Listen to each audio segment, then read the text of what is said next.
Hello and good evening, everybody. Welcome back for some CWC action. We're gonna have tonight TBD going against Ulyss. Oh my god, this is gonna be quite a game, and I do have to say I'm a bit concerned that we did have a bit of a problem over there with the sound. Unfortunately, music, sound, some voice meter, update, windows, and stuff like that. I'm gonna get them sorted out. Hopefully, it's gonna be fine.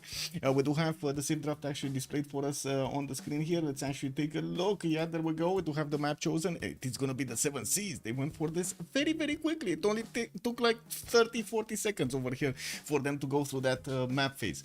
Takeshi Dev, good evening, sir, and welcome. I do see Echo Supreme. Hello there, sir, and welcome. Hello, sir. Also, good evening, sir, and welcome. Did also notice Fortuna Belly. Good morning, sir, and welcome. Let's actually see what the players are going to choose to have as civilizations today. I do see they named themselves HOH for some reason, TBD, and on the other side we do have Ulyss. By the looks of it, also they did take out Gandhi here on the left side. That's going to be their first ban of the day. I do want to also put up really quickly also the map on the other screen, and I gotta say, man, this update for Windows actually made my computer make how to say perform slower. What is this? Windows again, you're doing this? Oh my god, incredible, man. These guys from Microsoft are actually trying to just squeeze money out of us by making things harder. Yeah, it is what it is, man. The days. Coffee. Let's get it going. Okay, what do we have? Ooh, looks like Ludwig II has been taken out by Ulyss. Have you seen actually quite a few of these new, well, not new civilizations, but other civilizations coming up in the game in the last month or so? Very nice. We do have to see what kind of bands they're gonna take out on the 7 Seas. They're definitely gonna probably want a mix between naval nations and those land civilizations. We're going to need to see if they get something in the Tundra. I do think not, especially looking at how low pick rate Canada or Russia had in the last month or so. I don't think it's possible. Rafifi, bonsoir, monsieur, bienvenue. Welcome. You're not late, you're just in time. What do you mean? No, okay. Tokugawa is also going to be taken out by Team Ulyss. I do see Basil II going to be taken out by TBD. Well, 3 more bans to go, and we're going to see TBD actually having the option today to have that first ban of first pick of the day to set the tone. Well, they still have quite a few very good civilizations with good timings on the land to go against each other. I'm pretty sure the coastals are not going to be that big of an issue. There are quite a few leaders that could actually get those half coast harbors and also get those extra trade routes going, and you've seen how much it matters for the gold to just be overwhelming. We do have also them running down the clock over here with Chandra Gupta being as the next one being picked up. Battle Cruiser, good evening, sir, and welcome. Oh, you are not on Meow? Yeah, I'm not on the other game over there, MFD. I think Hush is on MFD. I do want to say congratulations. I did notice the notification over there from Steam telling me that, oh my god, you got all of the MAM research done. Okay, very nice. Battle Cruiser over there ticking off all of the boxes. Very nice. I do see also Spain is going to be taken out by Team Ulyss on the right side. That's the third ban.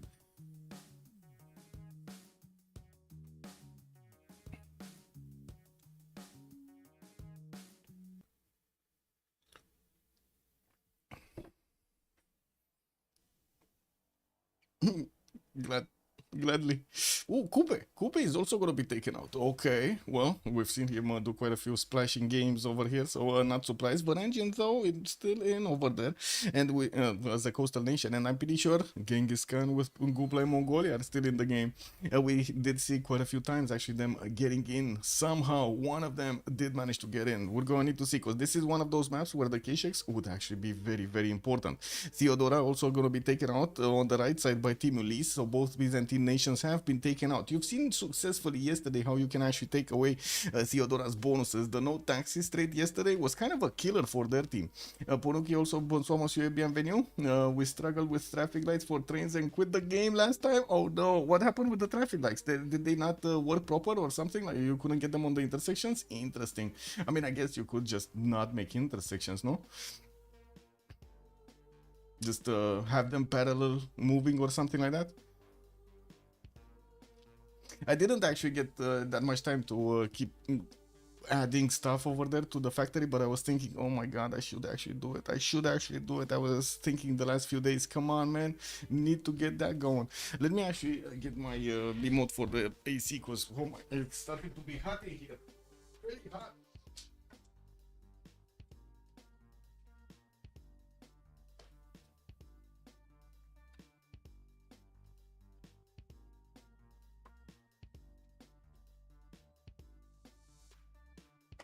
Also, I think Athena is on a bit of a adventure over there. We're gonna need to see when she's coming back.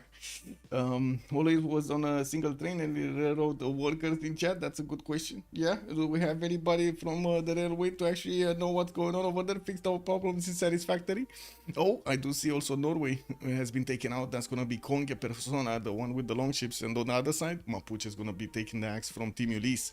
So we do have TBD needing to set a tone for the game over here with one choice, and it will be a coastal nation. It will be Indonesia. Well, kind of a free pantheon over there at the beginning of the game, and we're gonna need to see if he's gonna get to use his jongs. It is dependent on who's ever gonna spawn on his own coaster. You don't always get that option. On the other side, we do have Ulyss going for Kublai Mongolia. Definitely makes sense. He got in. I was telling you, he's gonna get in. He got in. He got in. Did I not close the? Oh, I didn't close the door.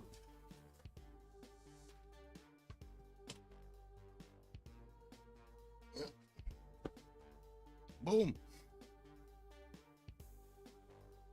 I'm also not sure if you guys are hearing the sounds of the game. Let me actually take a quick peek over here. Oh, let me stop this and see if there's any extra sound. Oh, there is. Okay, perfect. So you can hear the sounds. Perfect. Okay, that's what I mean. Well, I don't hear the sounds at all. Like I tried. Whatever. It is what it is. There we go. Okay, Zulu is the one gonna be taken by HOH, and double Mongolia. Double Mongolia. We got Ulyss going for the double wham bam. Looks like Mongolia, Genghis Khan alongside Kublai is gonna get in the game over here. We're gonna see K6 everywhere. Oh yeah, baby. Very nice. Catherine de Medici, the Black Queen, is also going to be taken out by Team Ulyss. They do have another 3 bands to go. Looks like TBD is going to need to get the next one on the board here. And we're going to need to wait and see who are the last bands. But to be honest, I think all of the bad boys already got in, no? Like Zulu and the Double Mongolia, they got through. So yeah, well, let's see who are they gonna try to pick to handle these bad boys here.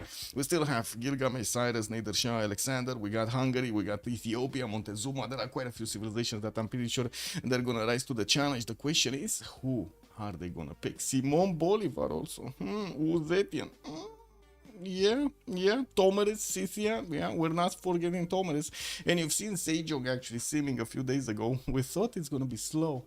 We thought it's gonna be bad. But then we saw the numbers and we were like, wow, he actually did that. He pulled it through. That is amazing, amazing. And we see Ethiopia is also gonna be taken out by TBD. 2 more choices to go. 1 ban for each team. 1 ban on Ulyss, 1 ban on TBD.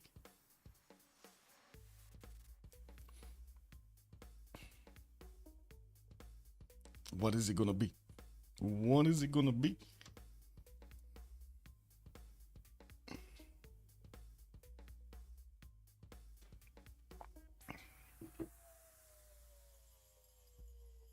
Oh, I think I can. No?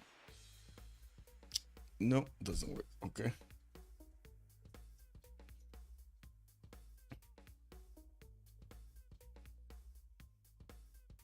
Ooh, Egyptian Cleopatra showing up in a band phase? Okay. Interesting.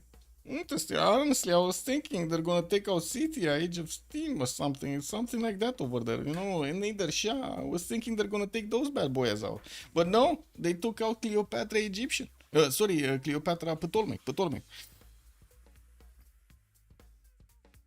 One last ban from TBD. Oh my god, they put their team label over there a little bit weird. Good evening, Armada Siracusa. Hello there, sir, and welcome. Also, gonna jump to Meow game. Hope they'll end fast so I can jump in here. Thank you so much, and I do hope it's gonna be also a good game over there. MFD going against their opponents. Who are they playing? Actually, give me a second. Let me see. Who are MFD versus SM? Got it. Got it. Okay. Let's see. What do we have? Babylon is gonna be the last ban, okay? That's SM is Slojny Memas, if I'm not mistaken. Slojny Memas. Got it. Okay, so third pick from Ulyss is gonna go through soon, and we do have two picks from TBD that will need to be got in sequence, which will reveal the draft over there, the full roster. Before Ulyss will have the choice of actually picking the last civilization. We've also seen a lot more Saladins in the game. I'm actually curious if they're gonna want to go for something like that. I do believe they do need the gold, and it looks like they're gonna go for Norway Varangian. Well, let's actually see how he's gonna get to use his magical holy side powers over there on the coast, and if he's gonna manage to actually get some berserkers to work. Warface, also good evening, sir, and welcome. Now TBD is gonna need to pick up the last two remaining choices in sequence. They're gonna need to reveal that draft of theirs, their roster, their synergy, their plan for the game.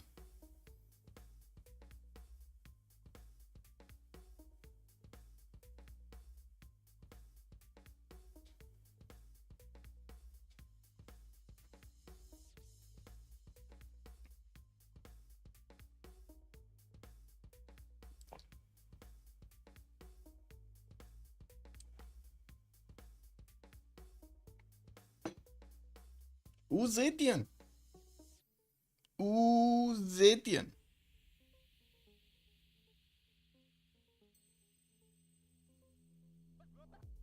Okay, well, to be honest, TBD does have quite a few choices in the background of Uzetian. Isn't that surprising that they're gonna try to use that early spy of her and to actually get extra diplomatic visibility over her opponents? We're gonna need to see if they're gonna manage to do some other of those missions over there, siphoning the funds or destroying the industrial zones of their opponents. Now we're gonna need to also see the fourth pick here from TBD, and it is gonna be Hungary for the gold. So they have Indonesia for the gold. They also have Hungary. I would imagine also Uzetian is gonna make quite a bit of gold. Zulu probably not that much. There is a chance. There is a chance. On the other side, Team Ulyss already has Varangian for the gold, but the other two, Genghis and Kublai Mongolia, are really known for actually making an insane amount of gold. And I'm pretty sure they're gonna need quite a few upgrades, so they're gonna need the gold from their teammates. So I'm pretty sure right now it's kinda mandatory. They will need to pick a gold generating Civ here. Some kind of gold generating Civ. Some kind. And let's see what they're gonna pick.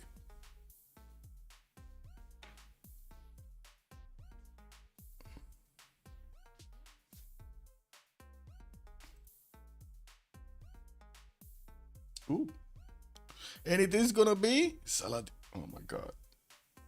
Man, I was just talking about the gold, bro. I was just talking about mentioning the gold. What is it gonna happen today? Are we gonna see the Mongolians actually open up commercials? None of them actually going for, how to say, for their encampments.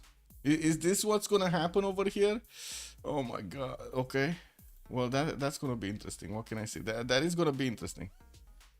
Okay, so we do have TBD with Indonesia, Zulu, Uzetian, and then Hungary, Matthias Corvinus. On the other side, Team Ulyss is going to go for Kublai Mongolia with Genghis Khan, Mongolia, with Varangian, and then Saladin, the one with the flanking. Whoa, that's the Sultan, I believe. We do have them also joining the lobby over here. Looks like GGJ is in. We got Mr. Toes, we got Marius BW, and we got Legend and No Ping Lag, and Irene. Okay, showing up today for TBD. On the other side, it's gonna be Malm. Or no, actually, I think Malm is streaming, if I'm not mistaken. Is he streaming or not? I'm not sure exactly who is on this game streaming, but I do remember Malm, actually. If I'm not mistaken. Let me actually double check. I'm pretty sure I can take a look at the website here. Give me a sec. French. Yeah, it is man. There we go. It is man. So we're gonna need to see somebody actually getting into the lobby. Anyway, yeah, I'm pretty sure they're also gonna need to switch around to see their get their choices on the board to be on the correct slot. There we go. And also for the priority, it is quite important who's actually gonna be in the top slots. Music for Hungarian game is amazing. It makes me want to play. Interesting. Okay. I know. I kind of stopped listening to the music of the games since like 2016 or something. I always find it extremely distracting.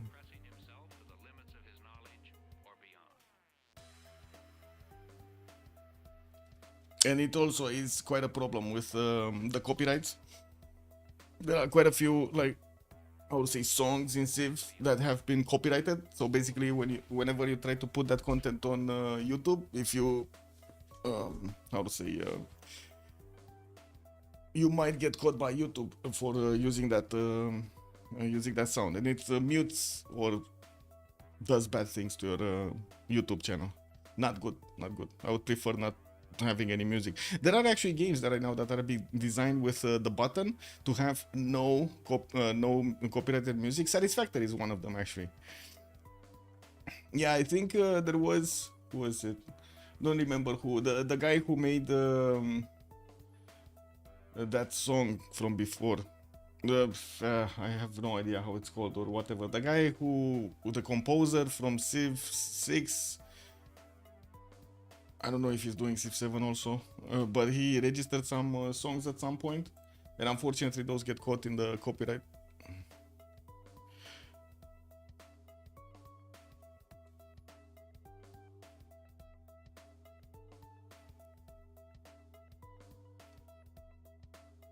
Actually, that's one of the reasons that I kind of stopped, how to say, registering my music.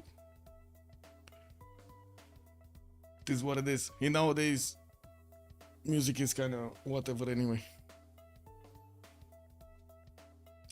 Nobody cares about quality anymore.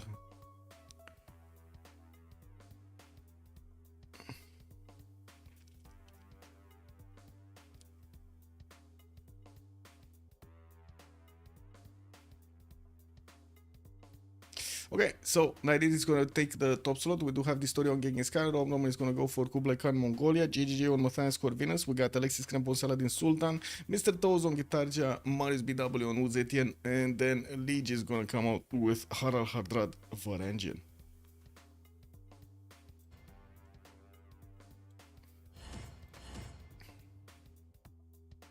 Good evening, Lancer. Hello there, sir, and welcome. And Shaka's gonna take the top slot. Oh my god, is Narino gonna try to take out all of the generals from the beginning or something? Top slot Shaka. Genghis coming up next. The two Genghises, the two Khans actually, I should say, are coming up next over here with Matthias Corvinus taking up the fourth slot. Tilted Axis? No, it's the 7 Seas, sir. 7 Seas. Would have been interesting to see the Tilted Axis, yeah. Not gonna lie. Would have been quite something. Let me actually do turn off the screen right here, and we should have everything else ready, right? I think everything else is ready. See if counter is back to 0. Let's see if we're going to need to actually get into the game for the team labels, and I do want to put up the map prediction here really quickly. How many remaps? 0, 1, 2, 10 minutes of submission period. We're just getting this game loaded in, and we're going to need to give it a few seconds here for the map to be displayed to us.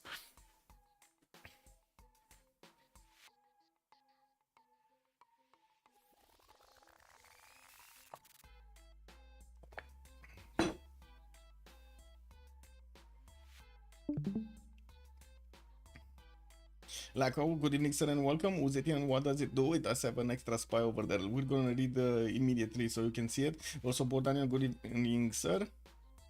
Yeah, it's good. It's good. The spies are really good. And it does also get, I believe, extra strength from having scouts around his units, if I'm not mistaken. Oh, but let me see.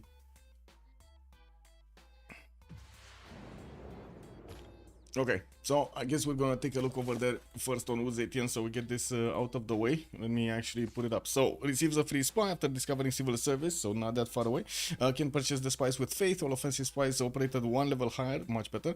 And whenever an offensive spy is successful, you always gain 100% of the science, culture, and faith that the targeted series has earned. It also has this: the spies and traders will have extra 2 sites, and recon units will receive 1 site with machinery. The land units within 3 tiles of a recon unit receive the +3 combat strength. This is actually very useful. And the big question is, where are we going? Are we going left or are we going right? Something wrong with the restream, can't watch. Okay, good evening, sir. Let me actually turn this off and turn this on. Boom. Let's see. Is it better now? Catch. Good evening. Also, Mr. Breaking News. Hello there, sir. We're going left. We're going left. So let's take a look at Liege here. Actually, he's on the screen. And Nidaros is going to get his scout in 3 turns. And by the looks of it, we do have him with quite a few of these, I would say, rivers spanning to the north and to the south. I'm pretty sure he's going to want to stay quite a bit coastal so he can get those harbors out, not to mention his adjacency towards his holy sites. Has another water body to the east that will allow him to actually get into the main ocean of this game. A lot of geothermals are going to be sprawling around his cities by the looks of it to give him those extra adjacency points towards his oh my god, look at this, actually, with the 2 reef tiles also for the campus adjacency, not to mention the tip of the tip over there for a possible holy site, although I wouldn't really recommend it because I'm pretty sure he does want the adjacency towards a harbor somewhere. We're going to need to also see his neighborhood. He has to the south is Zulu, and this is not good for him. Zulu is very close to Nidaros, so we're going to need to wait and see if they actually meet each other here. There's also going to be Bura, Matthias Corvinus in the south, direct south, and it looks like Norway might not have a good game here. Alexis Kremp is also going to be on the map somewhere. Looks like this is him. We got him with Cairo benefiting from some 2-2s around him and has the reef fish in the water. And looks like he's also spawning coastal with Arabia. This is a bit surprising. I don't see anybody on the coast that would actually interact with him. Looks like they did not pick up that many coastal nations. We've got Mr. Toast somewhere, but he's inland with an inland sea. Doesn't seem like he's going to affect the main seas here. Kaido is also going to have a decent amount of fresh water. Again, he's going to have the west side with a bit of desert so he can get that pyramid going. I don't think he's going to want Petra. Southeast, east side, going to have a few rivers to give him those extra fresh water points. Hands up for the city state to maybe take over and has a possible connection. No, I guess he doesn't really have any. He doesn't really have anybody to trade with, no? Yeah, maybe. Yeah, I guess Distoria can get onto the coast over here, get that city on the horse tile onto the coast, or one over there on the maze, so they can actually trade through the water. There's not going to be anybody here that's going to interact that badly. Or maybe Marius BW is actually going to want to get to jump into the game. Like, he does have... Look at him. He's like all alone in the corner with Mount Everest. I think he does want to jump into the water. I'm just thinking, you know, he might actually get those toes in the water. Kublai Khan Mongolia, let's actually see where is he. We got Kublai Khan Mongolia Shanadu here, benefiting already from some extra production points from the deer tiles 2-3. He does have another pig on the western side that he could easily get to settle, not to mention some pearls in the water for those extra amenities. More pigs in the capitals, and Historia is saying pin off whatever. I mean, it's too late now.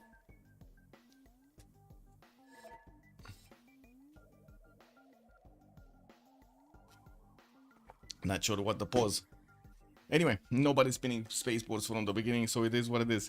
We do have to see if he's going to have an opponent here. Looks like to the southeast there's going to be Mahapahit past these lakes, and from what I do notice, that is going to be one of his opponents. We're going to probably see a bastion here being created by Indonesia, so he can actually not have that many units from Mongolia, you know, deployed against him. We're going to need to see if Rom is going to manage to get through the choke points before that.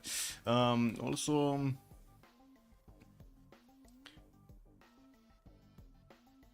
I don't think no pins is remote or unplayable. Yeah, it is not.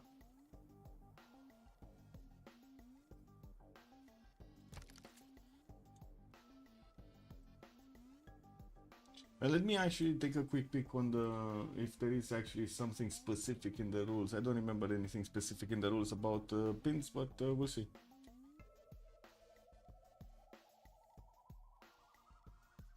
Oh my god, the rule set is bad. Freaking rule set from Microsoft, man. Never rely on Microsoft, I gotta say. You rely on Microsoft, they have bad problems. They just make things work badly. Man. All good now? Perfect, perfect.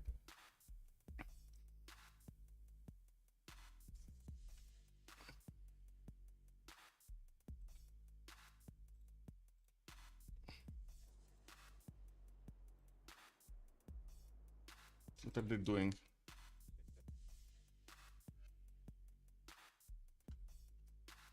Oh, for some reason they're calling a referee for pins? Wow. It's amazing. For pins. They're calling a referee for pins. Yeah. It is what it is.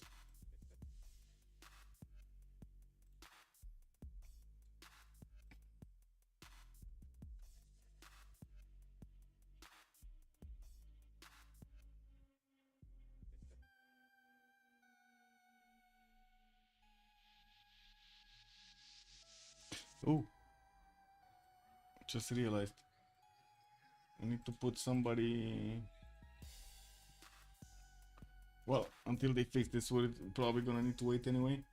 So, give me a sec here. This.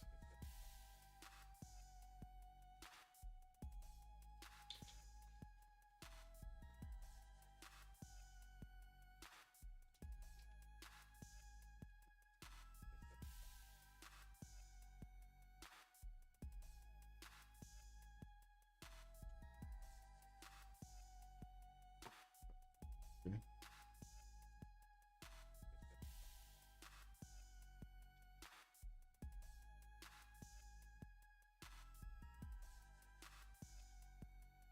Okay. There we go. Just needed to update quickly a page.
Let me double check that again, the rule set.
There's no pins.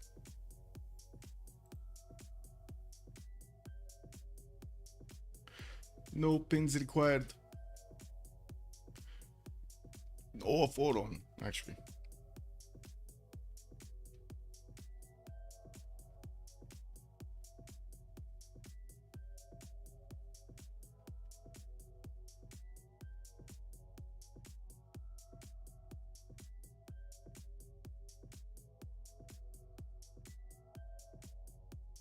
Well, it will take us a little bit of time to get through this by the looks of it. There is a referee that is with them in the comms, so we're going to need to see what they decide. Just waiting for it.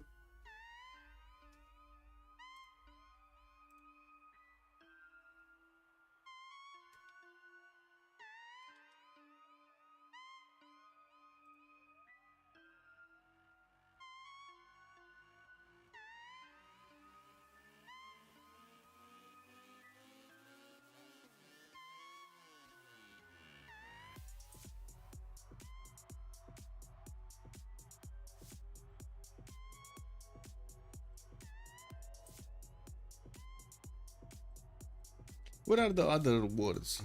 Let's see. We were on Rom, right? So we can move to Distoria. What do we have here? Distoria did have that opportunity to actually trade with Cairo. Not that many trade routes, but anyway. We do have him with some Freshwater North and some Freshwater East. Oh my god. This is a double slam against Gitarja. Mr. Toes is not gonna be happy about this.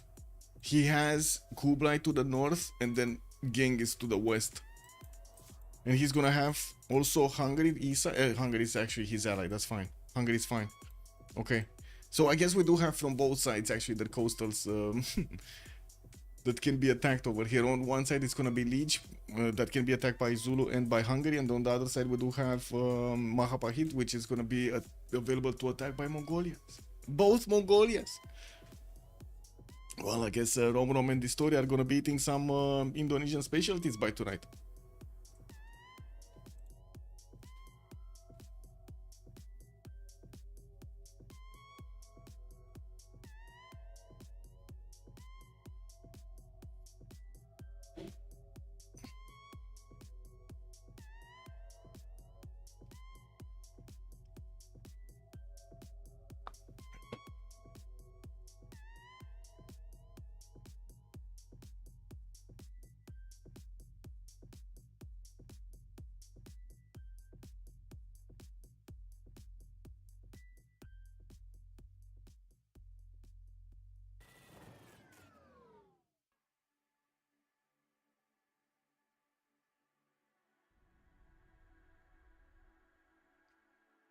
Did they move? Did they not move? What's going on?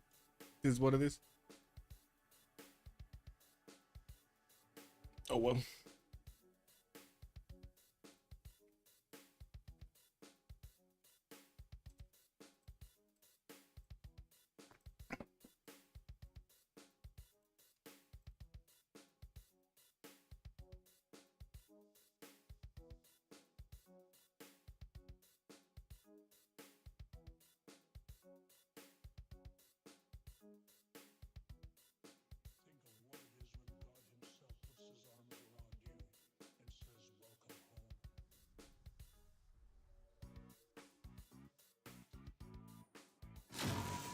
Disconnected?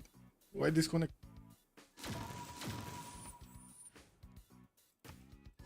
Wow. They just want to lag out the whole game with the pins. Guess it is what it is.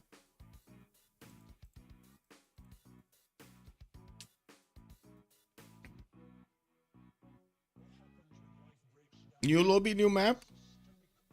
Well, if that's the referee's choice, that's the referee's choice. Free remap, I guess.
Well, let's see.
It's meaning like you are.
Oh, just me?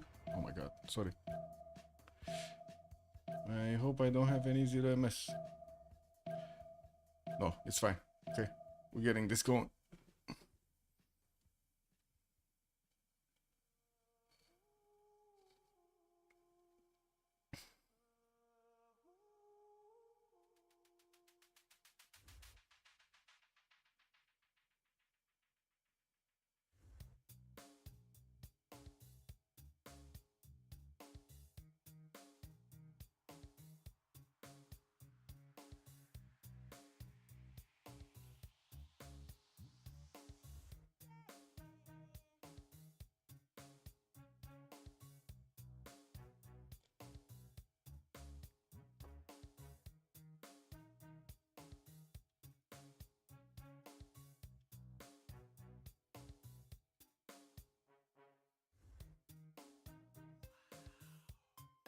Okay, so new map, new stuff.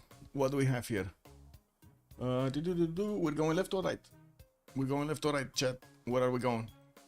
Ulyss on Varangian, or are we going 19 Zulu?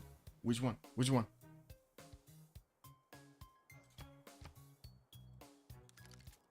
Left again? We're going left. Okay. Leech. Where is Leech? No. Here. No. Where is Leech? Here. Looks like he does have the Coco this time. Oh no, sorry. This is Legend, not Leech. Leech is actually wait. No, this is Leech, no? Leech, no ping lag. Okay. Anyway, we do have him over here with his Coco tile next to him. He does have also another city on the citrus on the south, and by the looks of it, he's also going to have a bit of a problem with his holy set placement. He does have, I guess, the iron tile that he could place it in the south. Not really ideal. We do have him with quite a bit of fresh water to the north and to the west side. He's going to have China north. That's going to be one of his opponents. And I do see also Mongolia on the western side. So I guess China will fight Mongolia, and they will leave probably Norway alone. We do have him Also needing to set up his city over here. Definitely a decent amount of tutus and tiles to work with. Extra food from the fish tiles, which I gotta say these fish tiles are probably not gonna give him that many points of adjacency here. It doesn't seem like he's gonna have a good coast on the south towards Auckland, but at least he does have Auckland. Towards the north it looks good, but he also has Indonesia here very close by, which is gonna be one of his opponents, and this is gonna turn deadly quite soon in the Baltic Sea. They will probably not even meet each other actually over here. We do have to take a look also on Alexis Kremp. Where do we have him? Here, I believe. Yeah, there we go. So Arabia does have a few wine tiles, but they're not gonna have any bit of extra production on them. We do have him with the rivers to the western side here in I would say with some floodplains. I'm pretty sure he's gonna want to use this river in the south, and looks like he's also gonna be very close to Karakorum. That's gonna be one of his allies here, and he's gonna be happy about it. He does have an opponent, China, on the right, separated by a few one-tile chokes here with a mountain in between. This is probably him closing the choke and forgetting about China on the right, and he's gonna want to get simming. He does also have Zulu on the western side, so I'm pretty sure this is gonna be one of his opponents that he's gonna need to be really careful about. Ulundi, not an easy enemy to take care of, especially when he has the chocolate hills next to him. Auckland right below Indo and Norway. Yeah, exactly, and I'm pretty sure they're gonna fight for this city center. We do have also Kublai Khan, Mongolia. That's gonna be not this. We got him here, Shanadu, with a 3-1 spy style in the capital for those extra food points. A scout coming up in 3, and by the looks of it, also quite a few of these cities that he can place on the fresh water. He does have an opponent. That's gonna be Mahapahit on the western side, so it looks like we might actually have a 2 versus 1 situation against Mr. Toes. 1 on land, 1 on the water. Not ideal at all for Mahapahit. He's definitely gonna want to settle this inner sea, but I'm pretty sure he's gonna want to get those boats in the water so he can actually find Norway on the western side. He might end up with a few berserkers on his territory. They're definitely not going to be happy about it. We do have Genghis Khan also, Karakorum benefiting from quite a few tutus around. Does have some bananas, but again, without the extra production on them. I do see a banana 3-2 in the south that he's not going to get, and from what I do see, there's also going to be Ikil with a few bananas 3-2s around it that he can easily settle. With an amber settle on the western side, which is going to give him a possibility to get a +4 count, 1, 2, 3, 4 campus right next to that city center on the 1-1. And that's actually, I think, one of the few tiles we don't see with a resource on it. This is incredible, actually, that he's actually going to have one of those +4s. Anyway, we do have Karakorum getting his scout out, and I do see he's going to have 4 cities that he can get towards Shendu quite easily to the northeast with fresh water from these lakes. I'm pretty sure he's going to be happy settling them and trying to get a little bit of an extra edge over there against Uzetian. Mr. Toast is going to also be here with the cocoa in his capital with a 3-2 banana. That's a lot of food and quite a bit of gold. He also has a spy style in the 3rd ring towards the south, which I'm pretty sure he's going to want to get another city in the south. I'm not that convinced he's going to set up the coffee or the 1-1 right now. To be honest, I'm kind of bouncing myself in between those two. And one of the things that does actually want me to get onto the coast would be that spy style over there that I could grab. Well, I'm pretty sure he can actually get 2 cities here, one southeast, one southwest of this sea, and he can definitely benefit from both of those tiles in different cities, not in just one. Yeah, we do have him also with some coastal settles that he could get southwest towards Nidaros, and we're going to need to see how quick or how slow he's going to be on this. Some miners to settle in the north at a pretty good coast. That's a long coast that he could just keep on going. The biggest issue is, well, Mongolia on the right side. He's definitely going to have a problem with Romrom if they do choose to keep this map. Now we do have also Uzetian. Uzetian is gonna be here, right? Shendu gonna benefit from quite a few chops in the capital with turtles coming up also in the southwest in the 2nd ring. We do have him decent fresh water from these rivers, east side and south, and I do see a decent amount of chops also for these extra food points from the rainforest. But again, Karakorum southwest, an opponent here on the western side, Cairo, and I'm pretty sure he's not going to be happy with how flat this land is on the right side. We do have him with some lakes over here also in the north, 1-tile lakes and some 3-tile lakes, so he can get the fresh water on those placements. I'm pretty sure he's going to have a decent amount of settles if the game goes long. Now we do also need to take a look on Matthias Corvinus, which we didn't actually get to check. So Matthias Corvinus is on his own island here, and looks like he's gonna get the opportunity to trade with Zulu. He will probably get a city over here on that sugar tile, and try to get the coastal trade routes going between him and Ulundi. He does have another scout coming up in 2 turns. To be honest, this is kinda, you know, his own island. It is locked. It is actually, there is a bridge over here on the land towards the Sahara in the north, and that's about it. That's, I guess, technically that's called a peninsula, if I'm not mistaken, but it is what it is. Now we do have Buddha also expanding into the rice tile so he can get some extra food from fresh water from the lakes on the left side, and I'm pretty sure he's gonna want to get the Pearl of the Danube bonus on his cities here. I'm actually a bit surprised we didn't see him try to, well, I guess he didn't know about the horse tile. We might actually see him just go directly towards commercials and try to place one down really quickly before he actually discovers the horse tile, and then, well, I mean, what's gonna happen with the Government Plaza, man? He's gonna need bronze working if he needs the Government Plaza on the second tile. I don't know, man. That's kind of unfortunate. We do have him with another possible sugar settle with another 2 spice tiles in that single city. That is a lot of food in a single city to the southeast, and he does have also the Pearl of the Danube bonus on the other side of those rivers. Unfortunately, he does have some 1 telex western side that he's not gonna get the Pearl of the Danube bonus on, so it's kind of like a half vampire kind of bonus over here on the side of Buddha. Anyway, yeah, we do need to take a look also on Zulu. Shaka is going to be on the coast with Chocolate Hills to the southeast. It does seem like he's going to have a settle on a cattle tile, and we're going to need to see if he's going to want to settle coast or non-fresh. That's always an option over here. I'm pretty sure he's going to have his Ikandas quite early on, and that is going to give him an extra housing point anyway. He's going bronze working in 9 turns here, getting it very quickly, and I gotta say, he does have Ulundi. Ulundi has Cairo very close by. We might actually see a very early war against his opponent. I also want to mention Saladin is going holy sites there. He's not going for his generals. It's going to take him quite a bit of time, and this distance not going to give him that luxury. Yeah, also cool with turtles. We got turtles somewhere. Yeah, he does actually have a lot of. Look at this holy site, man. Holy site. Look at this campus. +6 campus on the seas over there, man. Yeah. Look at those shorelines, man. Look at the curves. Amazing, right? We do have him also with the possibility to settle a few cities on the backside towards the northwest or Samarkand, or the west side over here with fresh water from some rivers.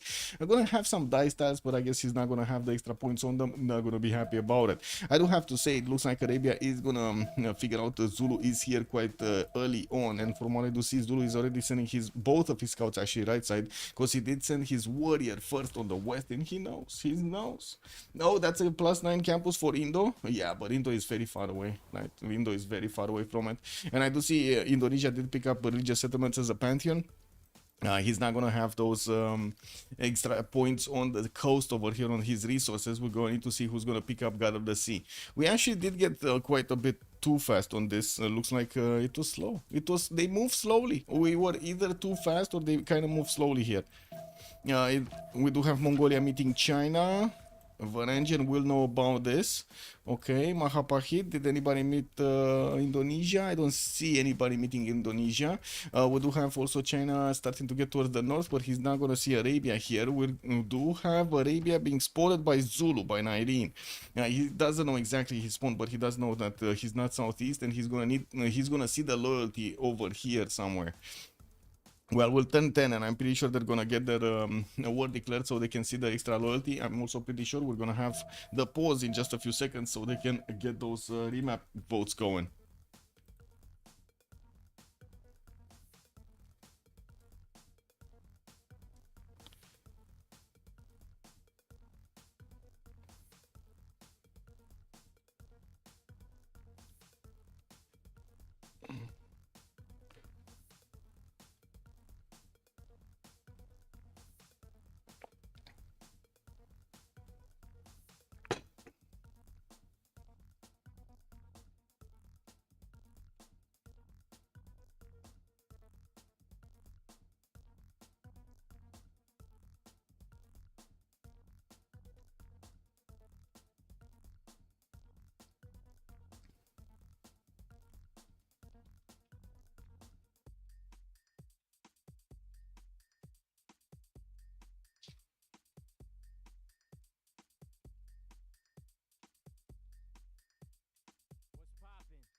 And it will be a remap.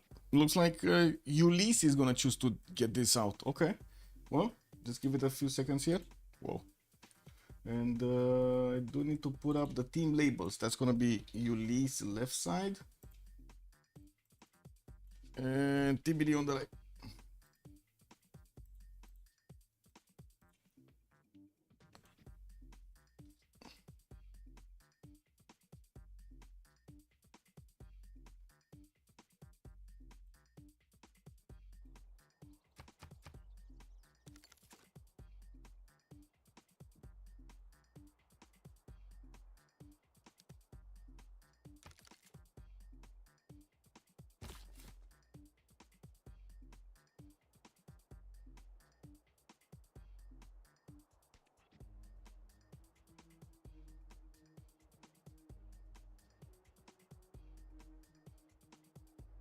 We go right this time. Okay, activate Zulu Indo swap.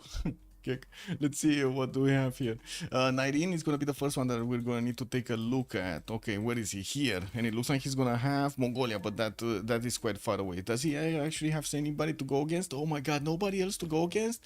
Well, I guess it will be Indonesia here that he's gonna get some trade routes in the water, in the southern water, but that's far away. So it looks like Zulu is gonna need to sim. He's gonna need to sim. Okay, sure, he's gonna find Mongolia at some point, but this is not close. This is really not close adjacency.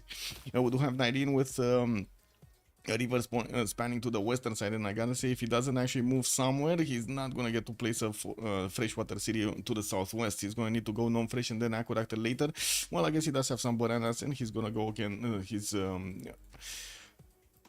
his unique district, so it shouldn't be that problematic. What was the unique district? The Ikanda. Anyway, yeah, we do have him also with some pigs, but they're lacking the extra production points. Bananas in the second ring there, and from what I do notice, he does have his warriors starting to move towards the west side. He does have some more fresh water from rivers, but I'm pretty sure he's gonna want to keep on expanding towards the east so he can benefit from these other ones, the rivers, and not go that much in on the coast.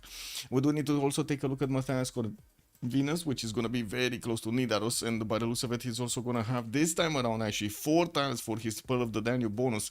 We do have him to the eastern side with a coastal city that he can get down, so he can trade with Mr. Toes here on the water. This is going to be extremely valuable for them, with a pretty good second settle on the north to get the coffee tiles, not to mention in between the mountains on the western side. And we do have a lot of forces here actually to get going against Norway, the no ping lag Norway. Well, we're gonna need to see if also Ulundi is gonna try to get some units out to help out Hungary. I'm pretty sure he's also gonna have his hands full over here with Chengdu, Uzetian on the western side. And talking about Uzetian, we do have him relatively close to the coast, but he's not on it. And I do see he's gonna have both Mongolias next to him. One on the western side, that's going to be Genghis Khan Distoria, and one on the right side, that's going to be Shanadu over here. We got Rom in there. We do have him also with I would say the horses in the capital city. I do have to say he doesn't have that many chops, even if he does have 2-2s around, doesn't have that many chops.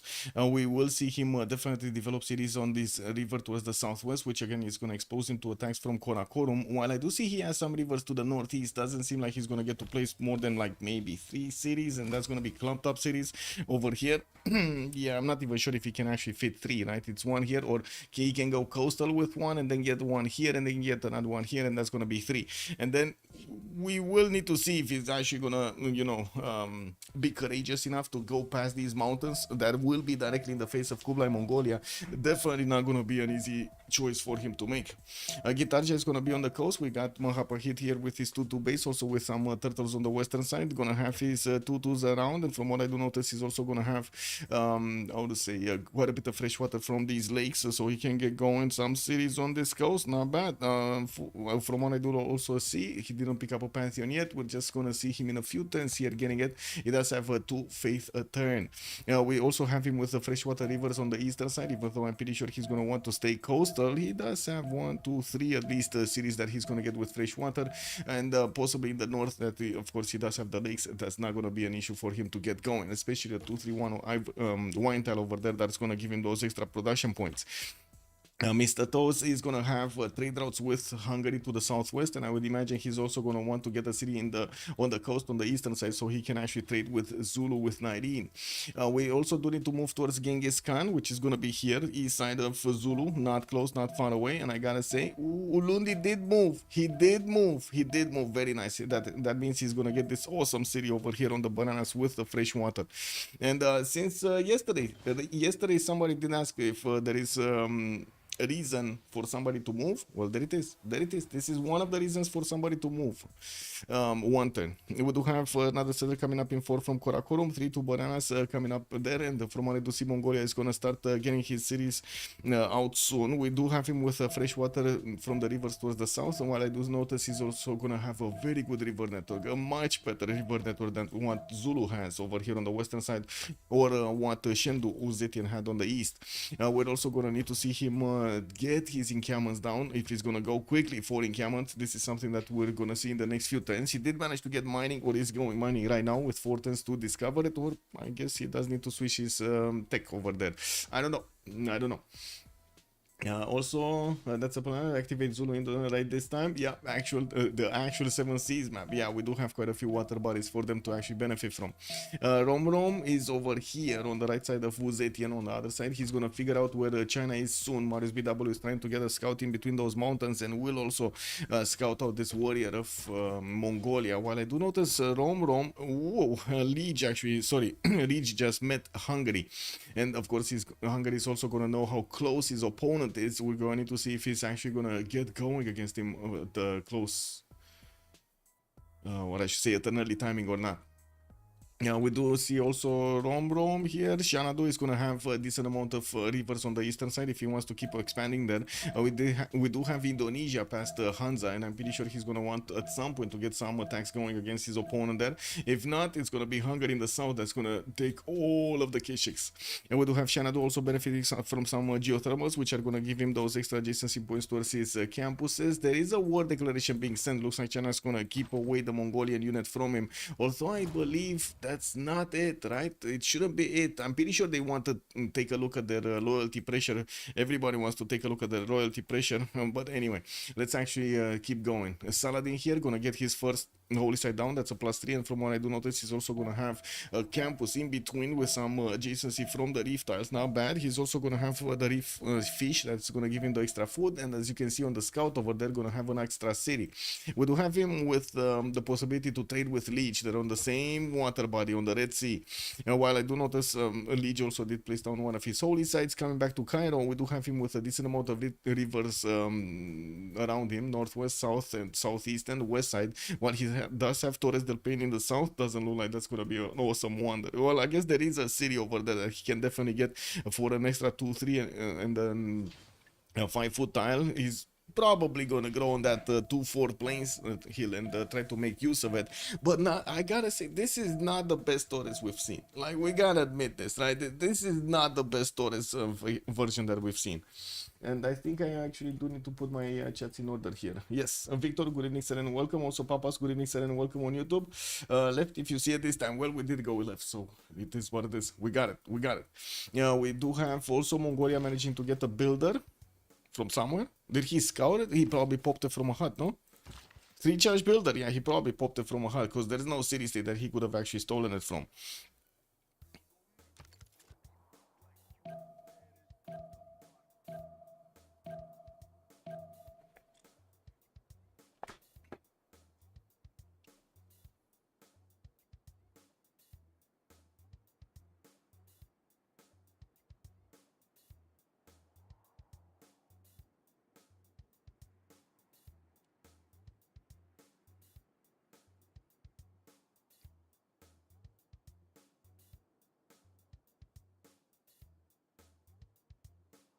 I think we didn't see one, right? We didn't take a look at Harald's spawn. Yeah, we do have him starting to move with his settlers west side, and he does have his holy side coming up in 2 turns.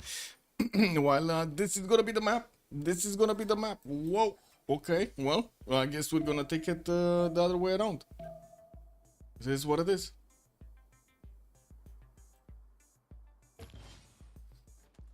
Oh, well. We do have Nidaros here benefiting from a horse style in the first ring. He does have his 3-1-1 spy style, and we're gonna have another one in the third ring southeast. We do have Nidaros getting that holy side out next turn, and I do see his initial placement for another city is gonna be western side. That's a bit weird, actually. I was thinking he's gonna go northeast on that maze, but anyway, it is what it is.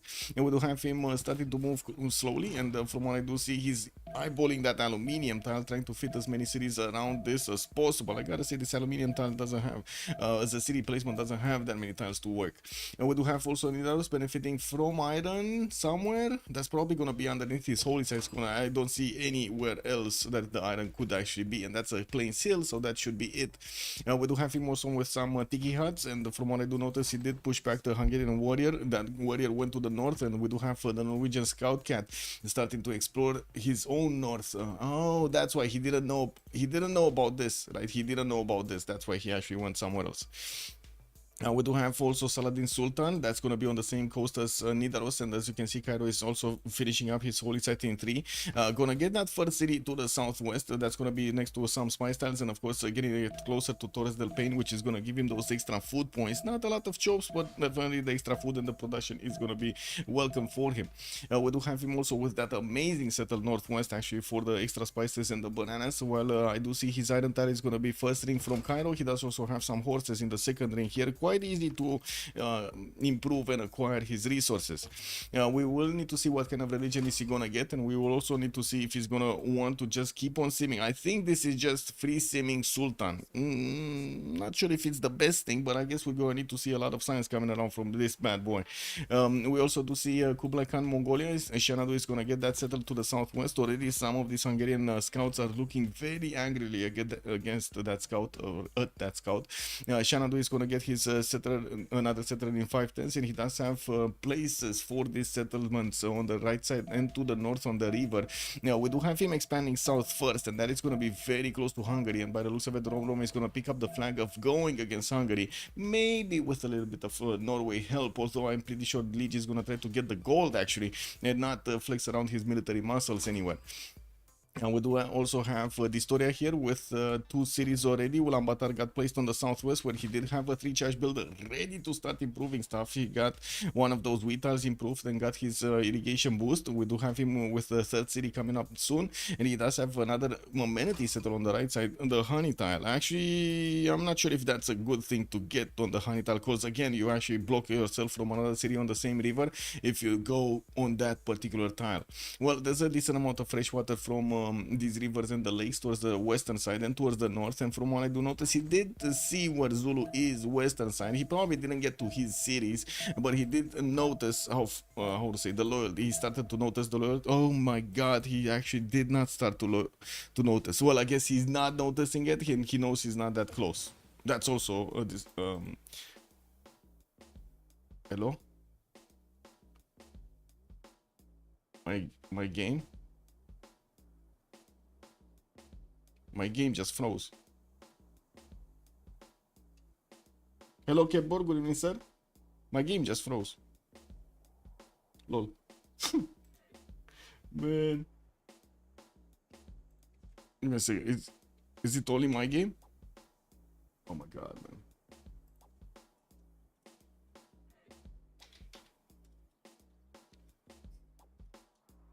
Game just froze.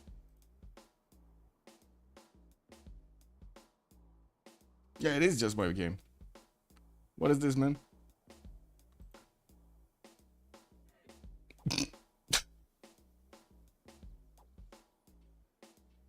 Amazing, no? Microsoft update, bro. Man, leave it to Microsoft to actually kill your computer.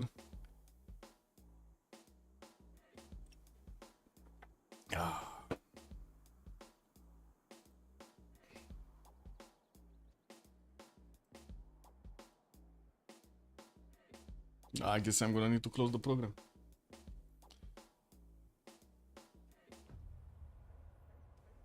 Let me share this before I do this.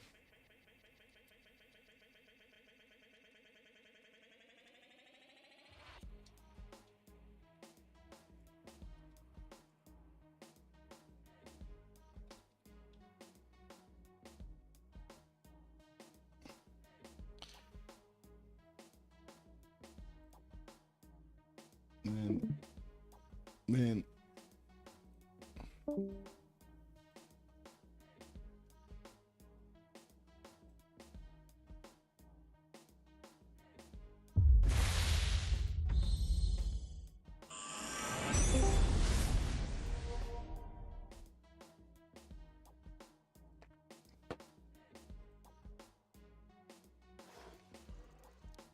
Wait, is disconnecting?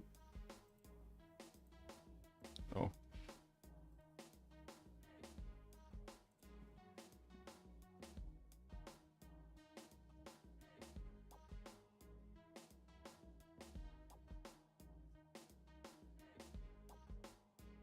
Okay, well, hopefully we're gonna get through this quickly.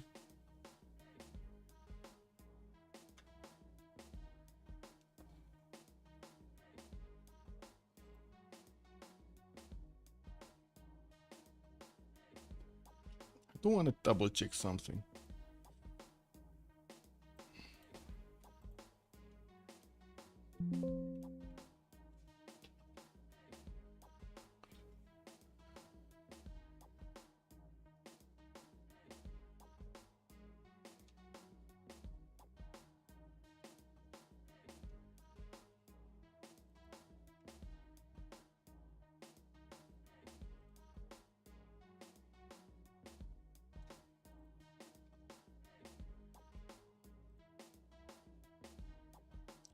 Just gonna need to quickly rejoin.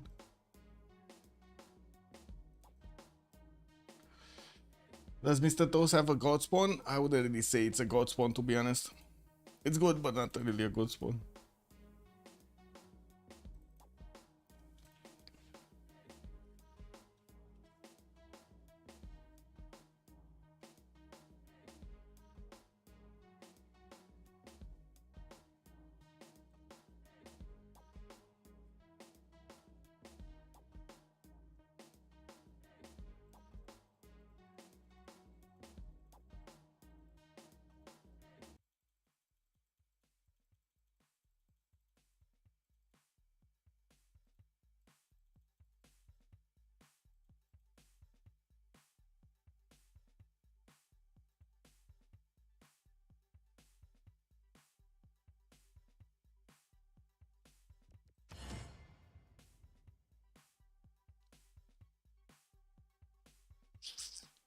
Yeah, I'm sure Mr. Toast will make it look like a god spawn. Yeah, he's gonna definitely try to make it. I do have to say he's kind of in between two opponents over there, wasn't he? If I remember correctly, weren't there like two next to Guitarcha? Or was that Hungary? Let me double check. Or no, actually. Never mind. Let's actually get into the game and see.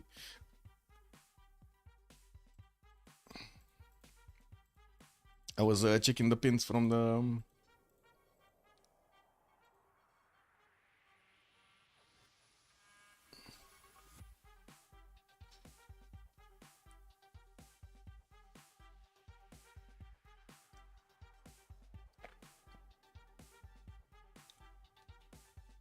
Okay, not touching anything.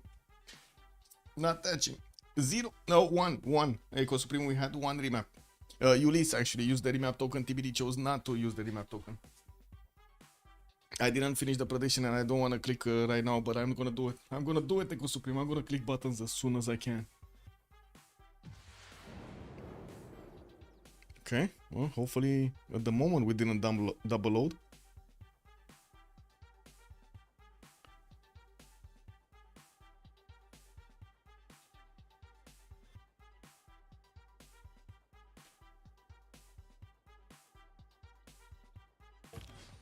Okay, we're fine. We're actually fine. Okay, we do have China moving with his center towards the south. Looks like there is a Mongolian scout that is there, and I do see a scout from China is available to actually escort that. Should be fine. We were actually jumping from Genghis to Gitarja, if I'm not mistaken, right? And we do have Hungary actually taking one of the Mongolian scouts down. Oh, that has a promotion. Let's actually see if he's going to manage to get it next turn. Hungary did manage to get also one of his warriors next to the Kola. That's not going to be that disturbed. What it was... Okay, so Indonesia is here with religious settlements again. Looks like he's gonna have Mongolia. That's gonna be Kublai on the western side, although I'm pretty sure Mongolia is gonna be more against TBD Szeged, or I should say Hungary, than it is against Indonesia. He also has Zulu on the right side, which is going to be one of his allies. So again, that's kind of a free settle over here. That's fine. Free sim Mr. Toes until quite a bit later on in the game. Mr. Toes is also going to benefit from the horses in the second ring over there with Iron Tile in the second ring, and I do need to finish the prediction so Echo Supreme doesn't throw something at me. How many remaps? One. There we go. One remap, man. Please launch. Yes. Thank you. Sorry. There we go. I launched it. I clicked.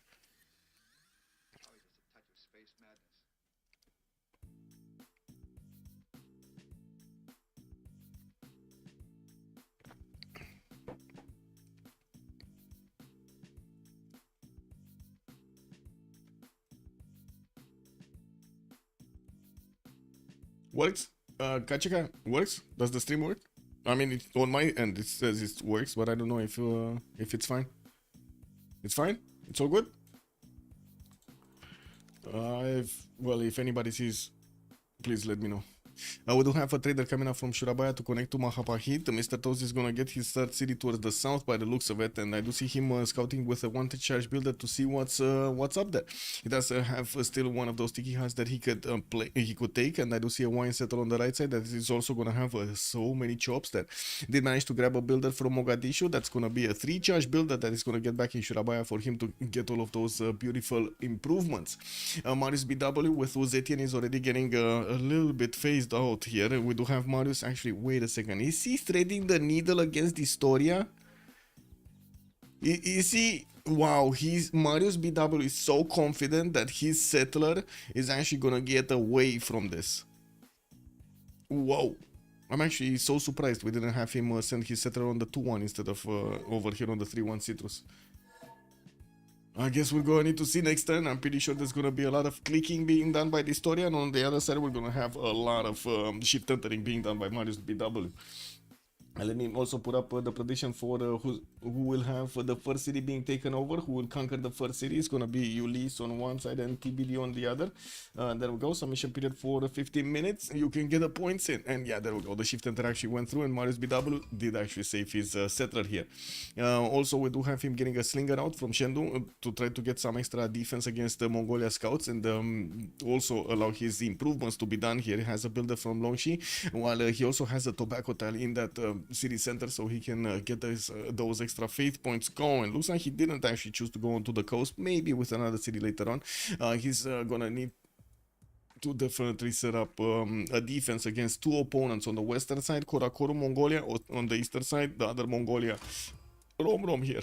We do have Hungary actually not managing to take out that scout from Mongolia, and I do see the Mongolian settler did pop out. Let's actually see where is he gonna go. North. He's going north. Okay, that's a direction that nobody has units right now. The river in Kola did flood. I don't think it actually added any extra points. I don't see any extra points anywhere. And he did settle on a sugar tile, so that was a 3-1 anyway. I don't see him also buying up the 2-1 coffee for those extra culture points at the beginning, but he's getting a monument out in 4 times from that city center. Divine Spark is going to be also the choice for Norway to get those extra points of faith, of course, from the Great Prophet points, while we do have Tromsø putting down another one of these +3 holy sites on the southwest coast. That's a bit far away from his city center, so he cannot really get the double adjacency to his harbor from the city center and also from the holy site. We do have the more builders coming along from him, and from what I do notice, he's gonna have some fish tiles in the water to get his improvements going. Since he is the only one going for celestial navigation, he's going to need to get the boost for himself, and I'm pretty sure improving 2 of these fish tiles are gonna be a must-have.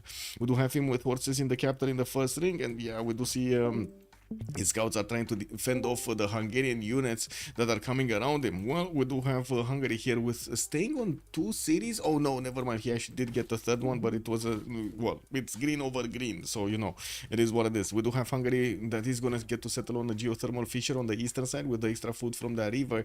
A bit surprising that again he didn't actually want to put it somewhere that he's gonna have the maximum amount of points for his Pearl of the Danube. He's gonna at least have this 1 tile across that river, but that's about it. We do also see that he's going to have that coastal trade route with Indonesia, which is going to be super valuable. On the side of Mongolia, we do have Karakorum getting another settler out in 110 here from Karakorum. He did start to place down his campuses with a +2 there and another +3 from Urumqi. Looks like Ulaanbaatar did not place one yet. He does have the third population, so I'm pretty sure he can place one if he wants to. Maybe there's a bit of a problem with the gold. Maybe he does want to place it in a on a tile that he doesn't have it yet. City Patron Goddess is also going to be his first pantheon, and we're going to need his pantheon, and we're going to need to see the 40% getting through towards these campuses. There we go. He did place it from Ulaanbaatar, 5 turns to get going. Well, we do have him with a builder that does still have one single charge. It looks like he did manage to improve the wheat tile over there that got pillaged by Zulu, but he still got the irrigation boost. That's gonna be fine. Also, campus opening, no generals for Mongolia. Yeah, campus opener over here for this story. I think he's thinking that it's gonna take a while until he's gonna need to get going, and I do have to say we might actually have Zulu over here managing to deny a lot of the generals. God of War and Plunder already for Zulu, and from what I do see, Nairin did open up with his 3 Kandas, already one finished with another 2 very close coming out. Nobamba is gonna get an encampment training project in 2 turns, while the capital didn't actually finish the Ikanda from that city center. I'm pretty sure it's gonna get out soon. He did want to get another settler coming out from that city. Good evening, Adiro. Bonsoir, monsieur. Well, still no strategic resources improved by Nairin, and from what I do notice, we're going to need to see what Arabia is also going to pull off here. Towards the south of Mongolia, we do have him sending that city next to the spice settle that I was talking about. He did pick up Earth Goddess as a pantheon, and I do see him managing to get those 2 holy sites down. Actually, I'm a bit surprised. He didn't place this next to Torres del Paine. Oh well, I guess it was only a +2. It is what it is. He would definitely have more adjacency. Never mind, he would definitely have more adjacency from the mountains for those campuses, so it is what it is. More shrines on the Cairo, and I do see he's definitely going to have a decent amount of faith generation from the beginning. 11 faith attempt because of Earth Goddess here.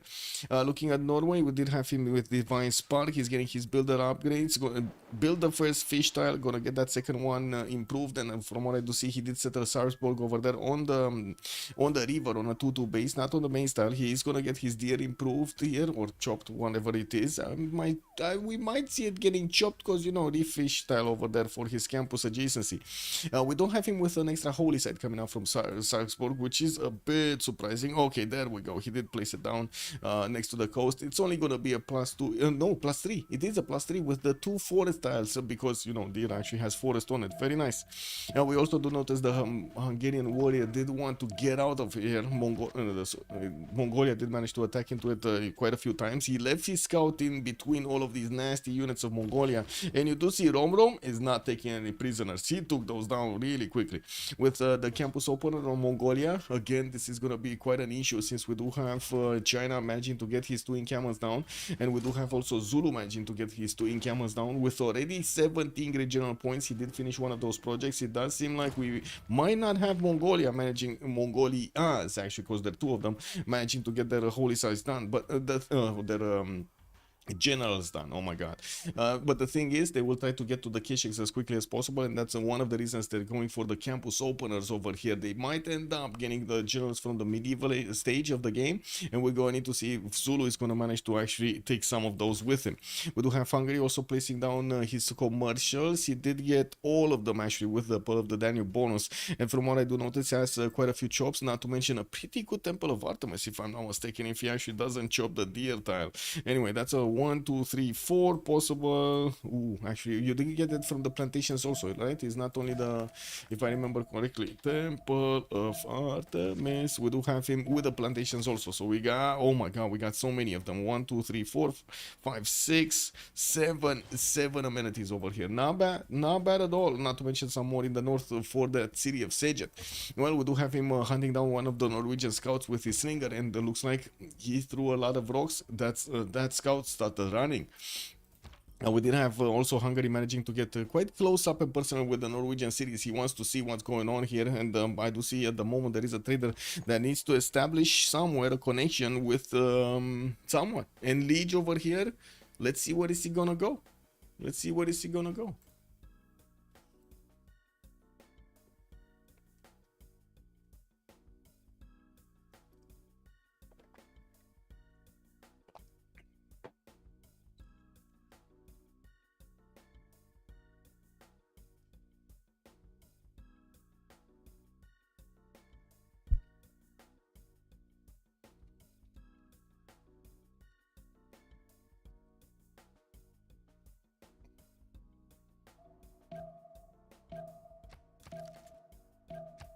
Anyway, Moksha getting in as the first governor in Nidaros. I do see he's gonna get those shines for those extra faith points at 10. He's right now on. Where is he? Where is he? Where is he? Where is he? Only 6 points of faith per turn. This is not that big. Uzetin also went for God of the Forge as a Pantheon, getting his encampment trading projects from 2 of these cities. Looks like he's gonna get these very quickly. And I do also notice Sitarja Gutama has been picked up as a great prophet over here for Saladin, and we do have also Norway managing to get his. So we're gonna see those religions pop out very quickly. I didn't see anybody pick up a scientist, and I do only see Mongolia managing to get the great scientist points per turn. Zulu is gonna have 6 passive great general points a turn. China is on 4 right now, and of course they're making projects 2 actually, sorry 2, and they're making projects for those next ones. I'm pretty sure Zulu is gonna get at least 1 if he's not gonna get 2, while we're gonna have China over here managing to get at least 2. If he's gonna finish 2 projects, he's gonna get 2 generals here, especially that he already has the halfway points. We do have to see also Indonesia getting his sim up with lighthouses coming in his dockyards, I mean in his harbors. We do have him managing to get some improvements on the J tiles, making them a little bit better, getting some boats from Badung on the southeastern coast. Here he does have Mohenjo-daro that he might actually take out as a city center, and from what I do notice, there is also going to be quite a big island for him to actually get his settles going. I would imagine he's going to call out for Zulu to get onto this coast so he can get those trade routes going. And we do have some campuses also coming around from Zulu. He did manage to place a +3 to the west side of Nobamba. That's going to get out next turn. We're 10-26, so the players are still trying to get their scores going. I'm pretty sure they will. Getting another encampment training project from Quaducuza while already recruiting Burica does mean, oh, look at that. So China's going to get another one of these. Zulu's going to get another one of these. So that's going to be it for the generals from the first stage. And at the moment, none of their opponents are actually managing to get their generals out. Not even encampments down. Like, not even encampments down. We don't see a single encampment coming out from Mongolia. I do see Rom and Distoria are slowly getting there, but they're like 1 turn away, 2 turns away from getting bronze working. Also, yeah, 4 generals. Imagine evil plan for Zulu, continue and get all generals of the second era. Yes! Oh my god. You say it's funny, but I think there's quite a serious chance of that happening, no? There is a serious chance of that happening. We do have Moksha establishing in Ulaanbaatar, while I don't see anybody at the moment, any government getting into Mongolia's capital. We might actually see, Magnus getting in there for the chops. Auckland is also on this map towards the north, and I do want to take a look at the city-states here really quickly. Zanzibar, Hanza, Mogadishu, and Muscat will be providing the trade bonuses in the game. We do have Nazca with Chinguetti also for those extra faith points. Not to mention Chinguetti is going to be very, very good already. We do have Hungary sending one of his Amani is in there to try to get that city on his side. You do have also Auckland with Buenos Aires and Mexico City for the industrial bonuses, and I do see Mohenjo-daro is going to be the only one for culture, while we do also see Fez is going to be over here in the game. It is very far up into the north, and I'm not sure if he's going to get discovered anytime soon. Like, especially these city-states that are on the edge of the map, in territory that the players just don't want to go into. Well, as you can see, they're not getting discovered that early. Zanzibar did get discovered and already is getting seized by the Chinese Empire, with Amani getting in there in 1 turn. I do see China did already send one of his trade routes there, probably for a mission, so he can get the free envoys. And we do have also Norway getting slowed down from getting his holy site by Hungary. It's just going to be a few turns over here of him not managing to get his holy site down. Arabia did go for feed the world with tithe on his religion with her goddess as a pantheon, while Norway did go for work ethic and defender of the faith with divine spark as a pantheon. We're going to see if those extra production points are going to help him out here. Now, we do also see Hungary is already on 4 cities with his markets coming around soon from his city centers that did build the commercials. There's a wave of builders, also a wave of monuments while we go. I need to see him getting his military units. I do see he's switching from actually getting his encampments towards getting his horseback riding. Archery is going to come out in 1 turn. State workforce also for his government plaza availability to build is going to come out next turn. And we're going to need to see what is he going to pull off here. He doesn't have his strategic resources improved. Actually, there aren't that many strategic resources across the board improved. Mr. Toast did get horses. Marius BW got horses. JGJ didn't get anything right now, and then Irene started to get some horses. On the other side, it's only gonna be Distoria that has horses. 19 horses, Distoria. Nobody else has horses. Rom didn't improve any, Alexis Krem didn't improve any, and Leech didn't improve any. Nothing. Not even a pasture, man. Not even a whiff of a tail of a horse over there.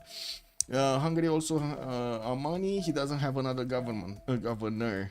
Yeah, he doesn't have. He did actually place Armani somewhere. I don't know where. Was it? Where was it? Cinguetti, right? He's going for Cinguetti. Yeah, there we go. He's going for Cinguetti Armani. So we got two very quick chooses over here on the city states. He did choose Magnus for the capital bonuses, and we're gonna need to see how he's gonna try to get to use it for the chops, and of course what kind of units or buildings is he gonna want to get with the chops. China did manage to recruit Hannibal Barca and Trung Trac on his side, while I'm pretty sure Zulu did manage to get the other two. Burica already did get converted into a military engineer, while I do see Sun Tzu is gonna be over here available for Zulu for his extra damage points against his opponent. Another in Canada from Kangela, which is going to be a coastal city towards the northeast, while we do have him with 6 points a turn. Again, nobody has points here. Oh my god, they could actually do this. Zulu can do this, can totally deny the generals of Genghis Khan and Rom. I do see Ulaanbaatar is going to finish an encampment the next turn. Urumqi is also going to get one in 4, and we do have a government plaza actually deployed in Karakorum to get a bit of extra adjacency on the campuses.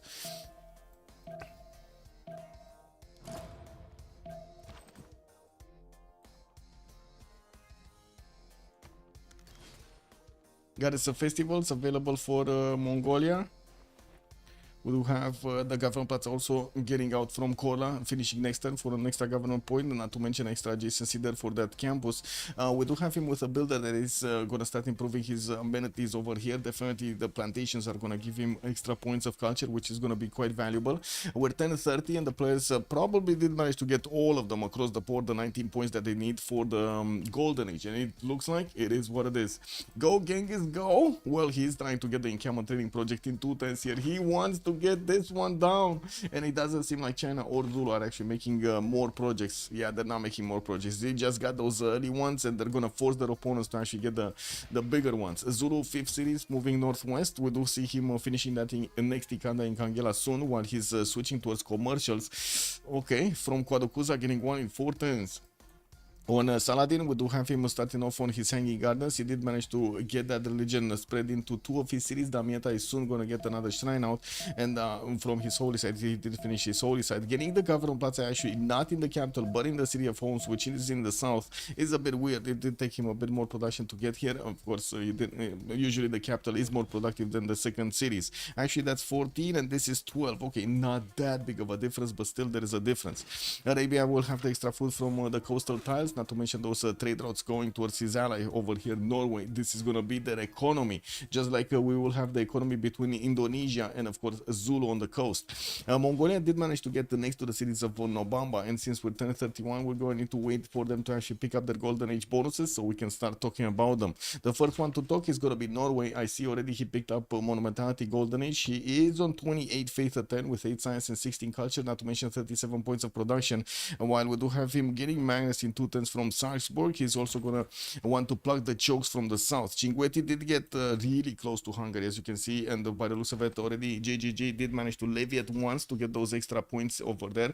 While we're going to need to see if Cinguetti is gonna start pumping out a few extra units so he can actually get to levy and actually send them, make use of them against Norway here. Alexis Kremp with 10 science and 16 culture. Saladin also chose a Monumentality Golden Age, only 11 gold at 10 with 43 faith on his side and 38 points of production. Does look like he's in a bit of a better spot over here than Harald Hardrada. Hanging Gardens coming up in 4 for those extra housing points, not to mention the extra growth on his city centers. While he did start to get his builders out, I'm actually quite curious if he's going to start chopping the Hanging Gardens or not. He started improving his amenities also, while we do have Moksha established in the capital. He did want to see what's going on in the Red Sea and send one of his builders out to get some extra vision over there. Still no boat, so he doesn't have the full vision of this. I'm pretty sure he's gonna find it out soon. And yeah, there we go. He did start to actually chop down the Hanging Gardens. Well, that is the placement for his campus, so you know, you can't really blame him. Rom 17 science with 33 culture. Pembrash and Voice Gold Rage coming up on Kublai, Mongolia, getting an encampment training project next turn and building up the wall of stone in the city of Korla. Doesn't have his 4th city or his 5th city coming around. From what I do notice, there's no extra settler from him, and he's about to touch the borders of Hungary. He's about to touch the borders, so we'll see what kind of units he's going to want to use against his opponent here. With also 40 points of production, he does have 15 gold a turn here. Genghis Khan, 21 science with 31 culture, Pembrash and voice coordination for Genghis, 4 city strong, while we do have him getting that second encampment done from Urumqi. He did finish at least one project for Ulaanbaatar. I do have to say, he's going to need at least 3 projects if he actually wants to get this next general. Ethelflaed, as you can see, is the next one, and Zulu is making 8 great general points a turn anyway. So, well, if Zulu actually flexes 1 or 2 more projects, he's still gonna deny a general from his opponents. It might be Romrom, might be Distoria, doesn't matter, it might be one. And we do have Pingala establishing Urumqi for those extra points of science. While I do see he's gonna get a campus out from Al-Malik, he did get that on the lake so he can benefit from the fresh water, and has these rice stars with 1-3s over there to couple to get the extra bonuses. And Mongolia will have the ability to actually chop next in the encampment training project. My question is, will he actually want to do that? I don't know. 46 points of production here for Distoria looks pretty good at the beginning. We do have also Mr. Toast, 12 science and 30 culture with 4 city strong, getting his 5th and 6th and 7th out from the city centers. We do have Indonesia benefiting from religious settlements, so definitely more production towards the cities and more tiles whenever he's gonna get to place them down. We do have him choosing to go more on the coast here so he can actually benefit from those harbor adjacency points, and we're gonna need to see if he's gonna try to get something else done. We'll probably need to get bronze working so he can take care of these rainforest tiles, and I might actually need to get a general so he can possibly defend against Mongolia's western side. We're going to need to see what kind of target Mongolia is going to choose to want to go against, or I should say Kublai is going to want to choose to go against. We also do see Indonesia here is on 50 points of production with 18 faith a turn. He doesn't actually have monumentality, so he's not going to use that one. Okay, there we go. More settlers coming around, more cities are going to be placed, more happy citizens. Also did manage to plug in Reina in the city of Badung, which is going to give him those extra points of gold whenever he's gonna send his trade routes towards Zulu. I'm a bit surprised. I'm actually expecting him to get a city over here actually to trade with Zulu and Reina placed there, and whatever, it is what it is. We do have Uzetian here with a Pembrasian voice coordination, still on 3 cities, trying to get a Temenanki from his capital, while he has already the coming around from Longshan Shendu. We got the ponies getting onto the map over here, and it looks like Marius BW is actually gonna go across the mountains. He's gonna go across the mountains on the right side. That's gonna put him very close to Mongolia's Romrom. Okay, well, Kublai Mongolia might actually have some cities to chew in. We do also notice Marius is on 39 points of production, while he's getting his will and mysticism coming up in 1. At Temenanki, is this actually necessary? I don't think it's necessary. Like, this is even the wrong city to put a Temenanki in, isn't it? Yeah, this is the wrong city to put a Temenanki in. Maybe it would have worked in Longchi for those 1, 2, 3, 4 tiles of floodplains, but this is certainly not worth. This is really not worth, no? Yeah, yeah, I don't know, Cool Whip, I don't know. Yeah, okay, he's coming back to Wolostron. I don't know, maybe he wanted to build a road or something. Not even a road, he cannot even get a road. Anyway, it is what it is, man. It is what it is. Because, you know, you pre-place wonders, you basically pre-build a road. Anyway, yeah, we do have to see what's going to happen over here. With his city already placed in front of his opponent, I do want to double check. We still don't have units from Romrom. The big question, or my question is, he must have forces, no? He must have forces. Like, he's going apprenticeship, he must have forces. Yeah, he must have forces, because it's linked. Okay, so it's just a matter of actually getting the horses out from Romrom. Well, his Ethelflaed general did already get picked up. It looks like Romrom does have a general for himself, but not for the initial units. He doesn't have a general for his initial horses, no? Or swordsman. This general is only going to give him bonuses to medieval and renaissance units, and until he's going to get Kesheks, coursers, men-at-arms, pikemen, or crossbows or something, he's not going to have this. He's not going to have the bonuses. Same can be said about the other Mongolia. Distoria here is also going to have a welcoming committee. He's going to try to get another encampment training project and working on his world's throne. While I do see he's getting the first horse out from Urumqi, it is going to just meet the Chinese horse, and that's about it. I don't think that there's going to be much happening there. But this is dangerous. This is very dangerous. He's not getting scouted over here, and by the looks of it, Marius BW is going to have... No!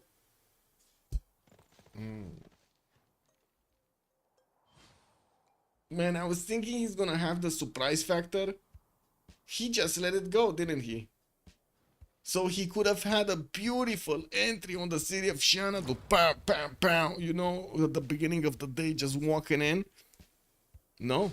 He said, no, I'm going to give a chance to my opponent so he can see me. I can face my opponent and actually watch him in the eyes over there. Okay. You think that city's still dead? You mean Xanadu is not going to be dead? No, it's not going to be dead. There's going to be horses coming around soon. Well, I guess we'll see. There will be some pillages done. I'm pretty sure the campus is quite exposed over here. 4 horses incoming, no need to hide the surprise. It's a +8. Well, we'll see. We shall see. We shall see if it is or not. After the last few days when the players did manage to actually successfully defend even against +5, +8, I don't know, man. Somebody forgot to build up the defense. Kick W. Okay, so 2 horses did pop from Rom. He's gonna get the next ones. A shift enter from Marius. He's gonna get also his general in check over there. And will want to start doing something. Look at that. He cannot do anything. He cannot do anything. Can he take... I don't think he can take the city. Anyway, we'll see. I guess we will see when they will start attacking. If they will start attacking. Ooh. They can get the 3 hits on the city center, no? But they need at least 3 turns. Because I'm pretty sure the 4th horse is not gonna get going. But anyway. What? What do you mean? It doesn't work. It doesn't work. It doesn't work. Bull whip. This Ethelflaed general doesn't work. This one works, yes. True track. But this one doesn't work. Ethelflaed. Yeah. Okay, looks like Mongolia is gonna get his Temple of Artemis from Urunki, and from what I do see, he stayed on that 1 horse, getting scouted out by Marius with 1 horse of his own. Maybe he can get some free pillages. I do see Nyreen is also starting to get closer to the east side, building up his wall of throne, and I do want to double check. Nyreen did go for Pembrush and Voice with 16 science and 24 culture, also 66 points of production. Actually, at the moment, he's the most productive in the game, with 6 cities already settled. Campus is getting out. He did manage to get 2 generals, 3 generals. He also recruited El Cid on his side. Sansu is over here, and where is his Burica? Bro, where's the military engineer? Did he lose his military engineer? Oh my god, he lost his military engineer. That is so sad. It must have been Mongolia's warrior or something that did get in there and took out his military engineer. Where is his military engineer? Do you guys see it? You think he chopped with it? Instead of building the roads? Wow. I mean, sure. I don't think it's worth, no? Muzrat, also good evening, sir, and welcome. Okay, let's see what's going on here. So Xanadu is gonna get attacked, but it's gonna get walls, so it is what it is. That's gonna be attack over. We might see him when he's gonna see the walls actually in Xanadu. We might see him redeploying towards Korabal soon and leaving Xanadu all by itself. We do have Marius getting another 3 horses that will just gonna pass around over here towards the north. His own horses will also gonna need to get some experience points. While JGJ in the south is also gonna get his encampment down. I do see Norway did the same thing over here in Sarpsborg, and we do have 6 settled. No, this is a 5th and a 6th and a 7th actually settles coming around from Hungary, and they managed to put pests down on the eastern coast, and from what I do see, he's gonna work on his campuses to get those extra points. And there we go, Xanadu did get the walls, and immediately China's gonna move on the right side to attack into Korabalgasun. Did pillage the campus, exactly as I said, pillage the campus. That's the only damage that he could do. Korabalgasun is already under siege, and from what I do see, he can actually attack with the 3rd horse. The city is already halfway taken down, and from what I do also notice, Hungary with Indonesia and Marius BW's China are very hungry, very hungry. They're gonna try to take that city down. Walls coming up in 3, no builder charge yet. He does have a builder that could move on the silk and might actually get to chop, no? There is a possibility here for them to try to save the city center. Move this builder on the sill tile, try to chop us first move next turn, and get the walls going in, and also could actually try to buy out the horse in the capital city. And he has the gold. They already gave him the gold. 29 science, 36 culture, and 180 points of gold. 179. You only need 160, no, for a horse. So that is a possibility. More horses coming out from Romrom. He did manage to attack into that weak horse that pillaged the campus, and from what I do see, he will get attacked back by the horses of his opponent. Did also buy a horse in the city of Korabalgasun, a bit late, but I still think he's gonna get the chop. So okay, let's move over there. Let's actually see if he's going, if Marius is gonna click quickly, or that city is gonna get the walls up, and there's not gonna be a way for him. No, he took it down. He took it down. Marius actually did manage to take a city away from Mongolia. We have TBD managing to get the first win on the board over here. Let's actually put it up or finish the prediction here really quickly. TBD, there we go. I have got another reason to hate cigarettes. Amelia caused a huge fire because he couldn't put out the cigarette butt properly. So many people are now displaced because of this, not to mention the damage. Okay, sure. I don't think he keeps it. No, I don't think he keeps it. I'm pretty sure he's not gonna get to keep it. He's just gonna want to keep it for a few seconds, and maybe at the end of the turn actually raise it. We didn't have him actually managing to get that chop on the Sill tile, and I do see he's getting his builder out of there. We do have Mongolia with 2 cities remaining, Xanadu and Korla, and he dropped significantly in the production capabilities. 32 points of production. He did actually... Wait, what? Did he just buy a builder in the city of Korabalgasun? He's gonna keep that city? What?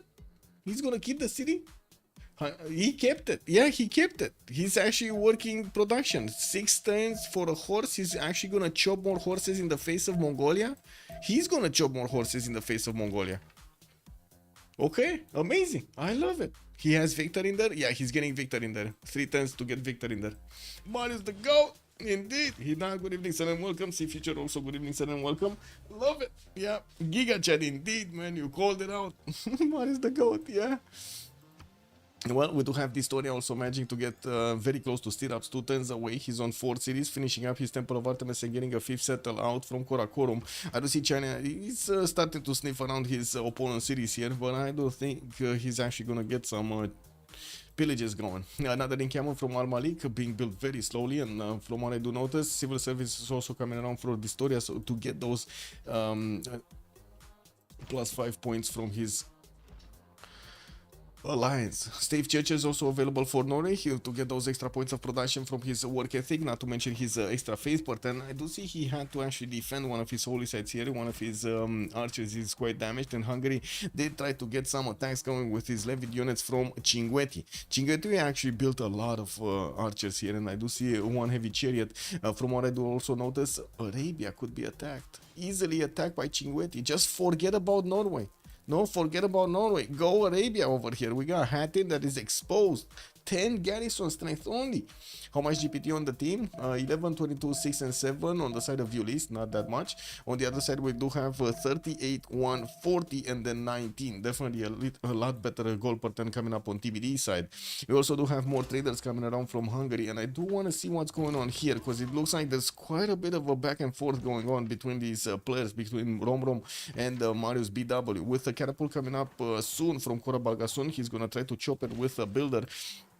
Bringing new horses from his main cities. You do see how many of them are on the way. This is not gonna be easy at all for Romrom. Not gonna be easy at all. I do have to say these horses, Marius BW did not manage to actually get their promotions up. Not enough experience yet. He's going to need to be careful with them. Okay, well, we're going to need to see if Mongolia is going to manage to actually use all of his chops to get his extra units and put up a stronger defense. With only Ethelfred, he's going to need to wait for Kortsas, and since he did get slowed down by losing a city over there, Korabalgasun, that did have a campus. It did have a +2 campus. Oof, actually it's a +1 campus. Wasn't it a +1? It should have been a +1 campus. Anyway, yeah, that is going to slow him down quite a bit here.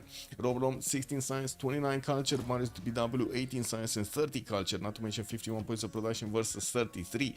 We will need to see Distoria, no? His big brother over here from somewhere else to actually get onto the fight. Marius BW did see there's nothing coming around against him from the western side, so yeah, they need to fix that somehow. We do have Zulu managing to get a general from this era. Who did manage to pick up generals from this era? Timur on Mongolia, okay, Elcid on Zulu, and then we did have probably the other Mongolia, Kublai Khan managing to get the third one, no? Ethelfred. Yeah, Ethelfred over here on Mongolia. So no general on Hungary, no general anywhere else. Okay, got it. No general on Norway either, actually. Norway might actually get bullied by Marius at the same time. Okay, what do we have? Catapults coming around. We're gonna get some extra range shots. Definitely the correct unit to go against the defenses of Mongolia's capital city of Xanadu. While I do notice we're gonna have a Hungarian warrior also deployed in Gorabagasun, I wouldn't really believe that's actually gonna be impactful here. Yeah, we do have Hungary managing to get those extra goal points at 10 with 83 points of production. And right now, he's jumping up very good in the production queues, managing to make use of his Pearl of the Danube and also expanding with more cities, guess what, towards Norway and towards Cinguetti. Now, with Cinguetti actually, wait, did Cinguetti just delete like half of his army? Because I'm pretty sure there were at least like 5 or 6 archers just running around Cinguetti here. Looks like there's only like 3 of them right now. With that heavy chariot that I did notice the last time, or whatever. Looks like Cinguetti is min-maxing his goal per turn over there. Anyway, we do have Lexis Krem managing to finish his Hanging Gardens, and I do see he jumped up to 74 points of production plus the 58 faith per turn. With Hanging Gardens finish, he's going to get more growth in every one of his cities and trying to put another coastal settler towards the north of Cairo. Did not manage to actually put his campuses down. Cairo still needs his 7th population. He chose to go for a harbor, and of course got that extra holy site in the north. Homs is starting to get another wave of settlers going, and I'm pretty sure he's gonna need to get all of these with the districts soon built. Well, he's started also trading coastally with his ally over here, while Leech doesn't have that much gold per turn. He's on 7. We do have Alexis Kremp on 42 with at least 3 traders that he's gonna get working. One of them is internal, the other one external. The Marius BW is also coming close to Norway and will probably have the ability to actually take 2 units down from Norway. 1 scout and 1 warrior. He doesn't have a scout, or I should say Uzetian doesn't actually have a scout on the attack on Oslo, and he doesn't get that extra +3, nor does he have a general deployed in the south. He did have 2 generals, so I'm a bit surprised he didn't get both of them there. I guess it's fine. We do have him trying to put as much damage as possible against his opponent, against Mongolia, and that is a harder target to go against than it is on Norway. And there we go. Both of those units did manage to be taken down here. We do have Oslo exposed, but we do have some spearmen resupplying from the south to keep the city of Oslo in check. While there are some archers that will also get the shots on the Chinese horses, it does seem like we'll see. I don't believe the city of Oslo is going to be taken out by just 2 horses. Am I the only one thinking this? I really don't believe this. How is Zulu doing against Genghis? Not doing anything. So right now he's managed to get a few of those merchant points going, and I do notice Hungary did manage to pick up Fadlan, and Zulu did get Koleos. Now the next one is going to be Zankian, and it does seem like Zulu is on 4.6 points a turn, while Hungary is 5.7. Nobody else making merchant points. Incredible. They're just not getting the goal points. It's only Alexis Kremp actually on the side of Ulyss managing to get some goal per turn. Look at this, 57 points just from himself. Murphy Law, good evening, sir. Salute to Romania. Hello there, sir. Welcome. And Meowdy for Queen Athena. Well, our Queen Athena, I don't know where the Queen is, to be honest. She was left out. Give me a second. Let me actually open up the door and see if she's down there. She was left on the stairs.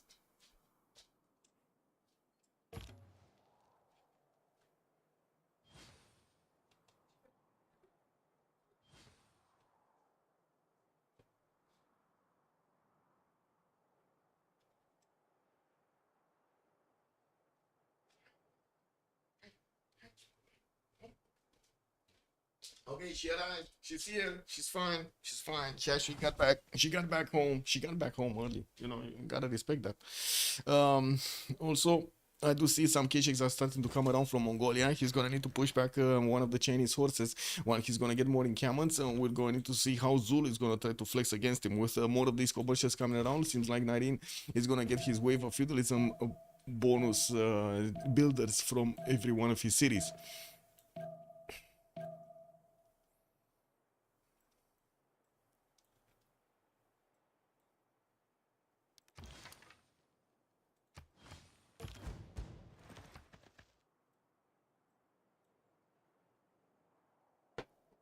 Gonna need to get some water at some point.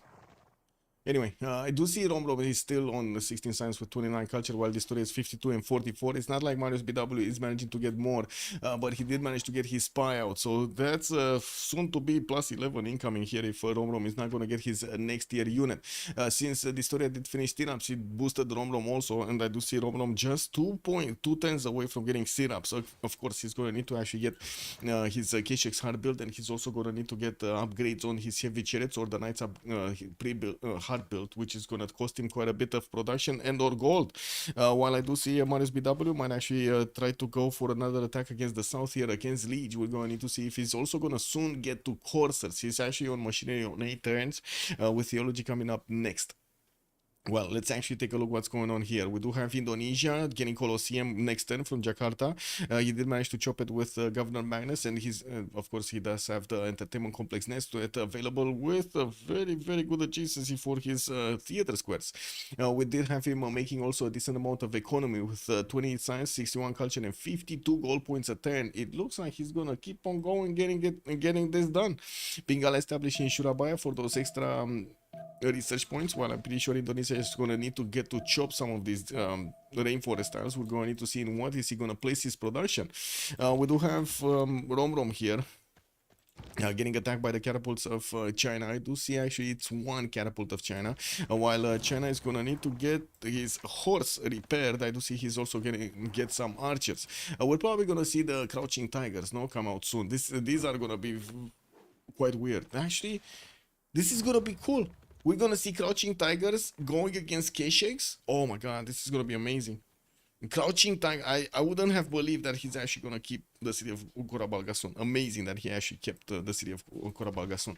And I do see Marius is sending some of his units towards against the city of Norway, forcing Norway here to get some more of the spearmen out and slowing down Norway from actually getting all of his other production going. Especially he does need his lighthouses, his harbors built, and not building units. He needs to get his economy going. We're ticking down the clock until the next era with 6 turns to go. And while we're going to need to see who's going to manage to get those era score points, I think it's safe to actually take a look in a few turns. We did have Arabia just about to settle his city to the north. That's going to be his 9th city already. 2, 4, 6, 8 did get settled. That's his 9th over there. Starting to put down his campus between these city centers and of course the holy site to the north. I do see Damietta does have a spot also between the mountains and the holy site. While we do have from here, from Arabia, the ability to actually get a 3rd holy site over here and another campus in between. We do have also more of these faith points per turn acquired by Alexis Kremp. He's on 71 right now with 102 points of production. But I gotta say, do you see that production difference between these guys? It's amazing, no? It's amazing. We do have Mr. Toast coming up with 112 points of production and those 39 faith points. Marius BW is on 58. We do have JJJ on 115, while we do have Nyrene also 130. Nyrene is next to Distoria. He almost has double the amount of production against Distoria. Well, of course, shakes are starting to run around here from Distoria cities. Quite a few of them coming around. And at the moment, Zulu did not actually get some of his units out. Not his imps, not anything. We're going to need to see him actually getting some bad boys over there on the front line to keep defending himself. China attacking into Oslo, where there is a Norwegian swordsman deployed. Looks like he did attack into the Norwegian spearman and took a lot of damage. Defender of the Faith and Oligarchy legacies available for Lich to actually use on the defense. Not hard, not easy to actually get going. We do also see China, yes, has a lot of units going against Mongolia, against Romrom. Unfortunately, he couldn't actually punch through the defenses of Xanadu, and we do have knights coming around. Now, what's the damage difference? What is the damage between these knights and the horse? So the knights can actually push through. Now they do have the +5 from the general because ether threat bonuses do activate on the knights, and yeah, there we go. The China will need coursers, and he will need them as soon as possible. Gaining machinery in 2 turns, feudalism in 2. I would imagine he's going to need to slow down a bit and try to get a few more of these archers out. He did manage to get at least 2 of them out, and while from his main city centers, I don't actually see him getting some. Yeah, I don't see him getting some. Anyway, Indonesia also has a lot of cities. We're talking about 2, 4, 6, 8, 9 cities on his side, just as big as an empire as Alexis Kremp. While we do need to also see what Zulu is gonna do here. He definitely got more cities than Mongolia. Okay, what's going on? China archers. Okay, next turn machinery. Gonna get those unique units out. Very nice. Anyway, K-Shakes also coming around from Mongolia. This is gonna be make it much easier to actually attack into the Chinese units. It's gonna be much easier. Okay. I don't think Oslo, by the looks of it, that damage counter, it doesn't seem like it's gonna go down, even with China having the benefits of multiple horses. We do have also Marius BW trying to push through and taking down another 2 of the horses around the defenses of Xanadu, while Xanadu and also the southern city are busy building those K-Shakes to try to come back into this. And we're gonna need to see how the things are gonna change when Marius BW is gonna manage to get his crouching tigers. I don't see him also directly going Dark Age 35 out of 42 points. He's gonna try to get an extra plus 5 on his side. I do have to say Rom does look like he's gonna go Dark Age also, staying on 2 cities, not having a lot of production, not having a lot of bonuses to get his era score. I wouldn't imagine that he's gonna get it. Liege is only 3 points off from getting it, and I do have to say he also stayed on 5 cities over here. Could have managed to get his 6th out on the board, doesn't even have space for it. We do have him starting to get quite a few units towards the north to try to fend off the attacks and maybe help out his buddy over here, Mongolia. Well, I gotta say, Hungary is just happily simming around. Like, look at that. He's just happily getting the gold in the cities. We do have also Alexis Krem going dark, Rom 33. Okay, the story is gonna be only 2 points off. He already got his Keshek, and from what I do see, he's deploying his units towards the east, where there was a horse from China, basically. But good thing is, well, he did not go against Zulu very quickly. Let's see what's going on. Okay, knights appearing on the front line. Now, these knights are gonna manage to push back the Chinese horses, or at least defend against them. The horses just don't have enough damage. Even with the extra intel, extra damage from scouts, extra, whatever they have, it doesn't seem like Marius BW's units are gonna be strong enough to do this. Well, we do have also Mr. Toast managing to get his golden age in check. 57 points out of 54. Got that Colosseum going. 48 science with 86 culture. The biggest culture in the game. Not to mention, look at the 135 gold per turn. Oh my god, where is prediction? Yes, where is prediction? Start a prediction for who will win. And we do have Ulyss on one side and TBD on the other. Wait, I put T and then PD, whatever.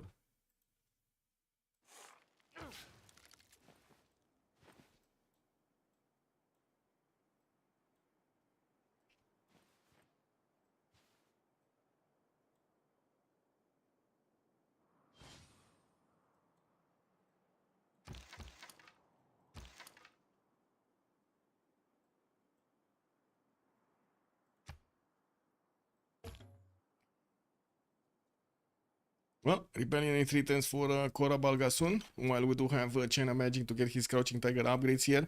Look at him double shotting the horses and also doing massive damage against the knights also. This is gonna be a problem. We do have him trying to get another builder from that city center, and of course the loyalty pressure is gonna be an issue, especially when where they're both gonna go into the Dark Age. I do also see JGG 46 out of 50 points on Hungary to get going, getting his foreign ministry in 1 turn, and I do see Chinguetti did manage to get quite a few of these archers, but no melee units or something like heavy chariots for him to get going. Whoa! First knight actually taken down. Marius BW did manage to attack into it with those ranged units and the cat, and I guess it's only the ranged units. Not even anything else. Only the one single Crouching Tiger. Amazing. Amazing. He's just punching through the units of Mongolia like they're nothing. Like they're butter. Oh my god. Oh my god. Okay. Anyway, we do have Nairin also managing to secure his golden 60 out of 60, while again there's no units actually flexed against him from Mongolia. He does have some scouts in between him and his opponent. Nairin is on 33 science with 56 culture, while Historia did jump up to 68 and 48. I do have to say Nairin does have a lot more cities, and now he's starting to get his campuses out with the libraries in them. We do have him placing down a few more commercials for those extra gold points, and you do see their economy is very good right now on the side of TBD. Very, very good. They're not threading the needle, they're just going all out gold per turn. More traders are getting build trained over here, and he did manage to get a few builders in the build queue so he can get those extra charges on them. While we do have Mongolia deploying a few units on the east towards his opponent here, China, we don't really see him actually moving off. Historia might want to get his courses to upgrade the horses into those units, and I do see him building up more Kesheks in the meantime, getting his orders in the encampments he has built. I do see at least 3 of them did get down, with the 4th one coming out from Kogekota, while I don't think actually Karakorum got one. I don't think Karakorum got one. So he has Gavron Plaza, he has his district over here, the campus, but I'm pretty sure Al Malik, yeah, Al Malik is this one. It's like the encampment is from Al Malik, not from Karakorum. So he doesn't have yet a third district in Karakorum. Give me a sec. Wait. Cine facem aici? Cine facem aici? De ce fur mâncare, mă? Băi, pitico. Okay, yeah. Got some food over there and she's extremely happy that there's some food over there. She's smelling meat. Anyway, she already got to eat. This is just fussy work from her. Xanadu's walls are also starting to get hit by the catapults of Uzetian. I do see they lost like 30% of their damage over there, and we are just one turn away. Yeah, one turn away from getting the Golden Age. We got Romron 40. Okay. Oh my god. Oh my god, he couldn't get the Dark Age, guys. He couldn't get the Dark Age. How could he not get the Dark Age? He couldn't get the Dark Age. This might be a serious issue on their side. While we do have Marius BW managing to secure his Dark Age, he has those 2 points coming in. Looks like also GGJ secured it, Nirene secured it, and we do have Mr. Toast coming in with 58 out of 54 points. What are you doing, man? Hey, what are you doing? Stai tu calm. Calm. Calmez-vous. Anyway, this is what it is. Cats these days, man. Cats these days. And more cash checks coming out from Xanadu and also from Korla. We did have at least 2 of these knights being upgraded in Xanadu, and that was super costly actually. In the case that they don't have that much gold, upgrading one knight, spending that 25 gold to actually upgrade it, that's extremely costly. Extremely costly. Oh my god, 1 second.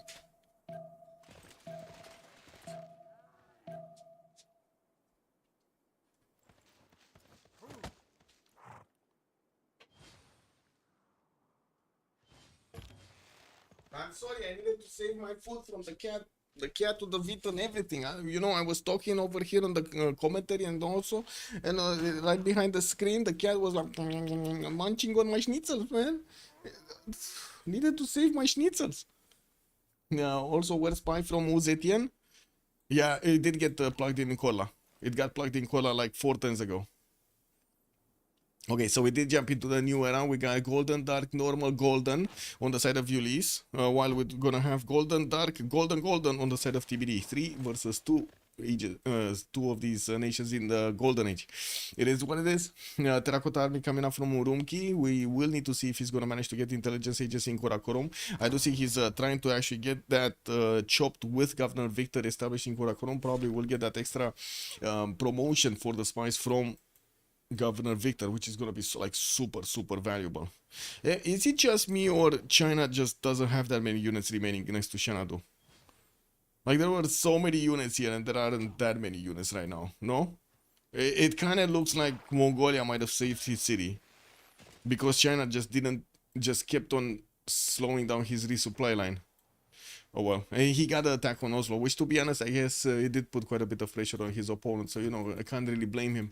But Marius BW is doing amazing work over here to actually slow down his opponents. We do have Mr. Toast managing to jump up to 131 science with that free inquiry and 64 culture turn. 217 gold. He's actually making double than his opponents combined. Double than his opponents combined. Just him. Not to mention also JGJ and also Nirene do have a serious amount of gold per turn. He made the builders. He made builders. Yeah, he made builders. Well, I guess we're going to need to see if the builders are going to get his chops going. Because it does seem like these K-Shakes are starting to actually take down his units a bit too fast, then he can resupply them. Let's get this out of the way. We're going to have some... what is it? I don't know what to check here. Wine tiles? Let's go wine. Whatever. Yeah.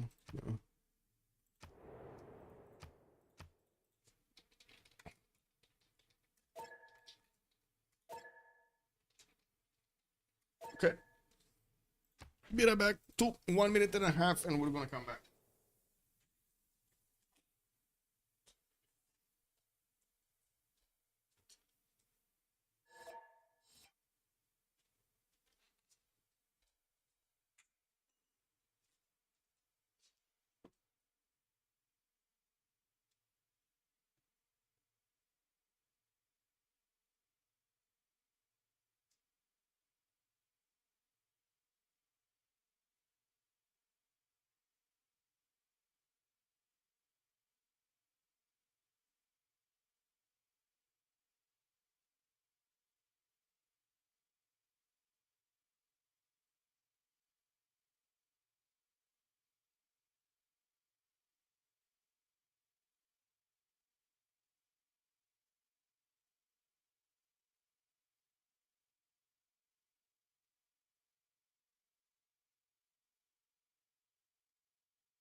God.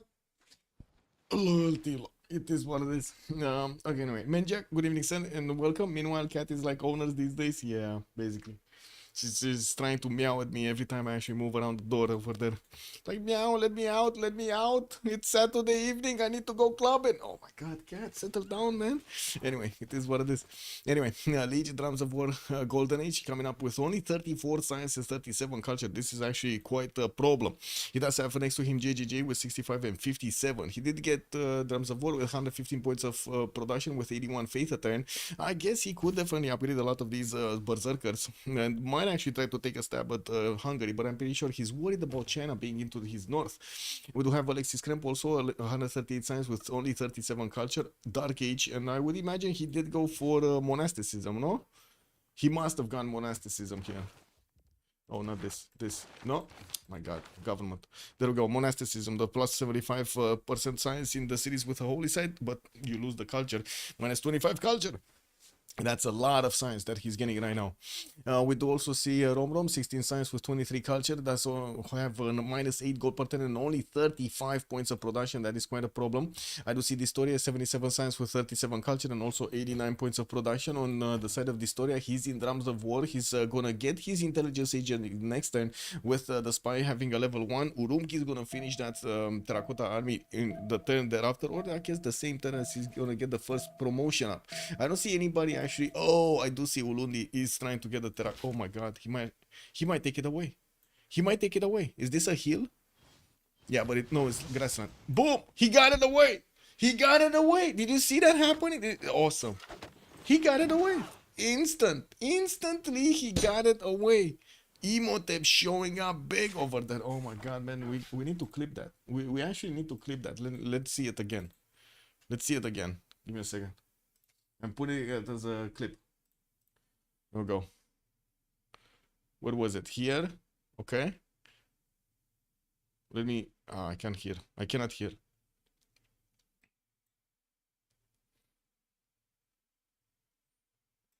Let me see.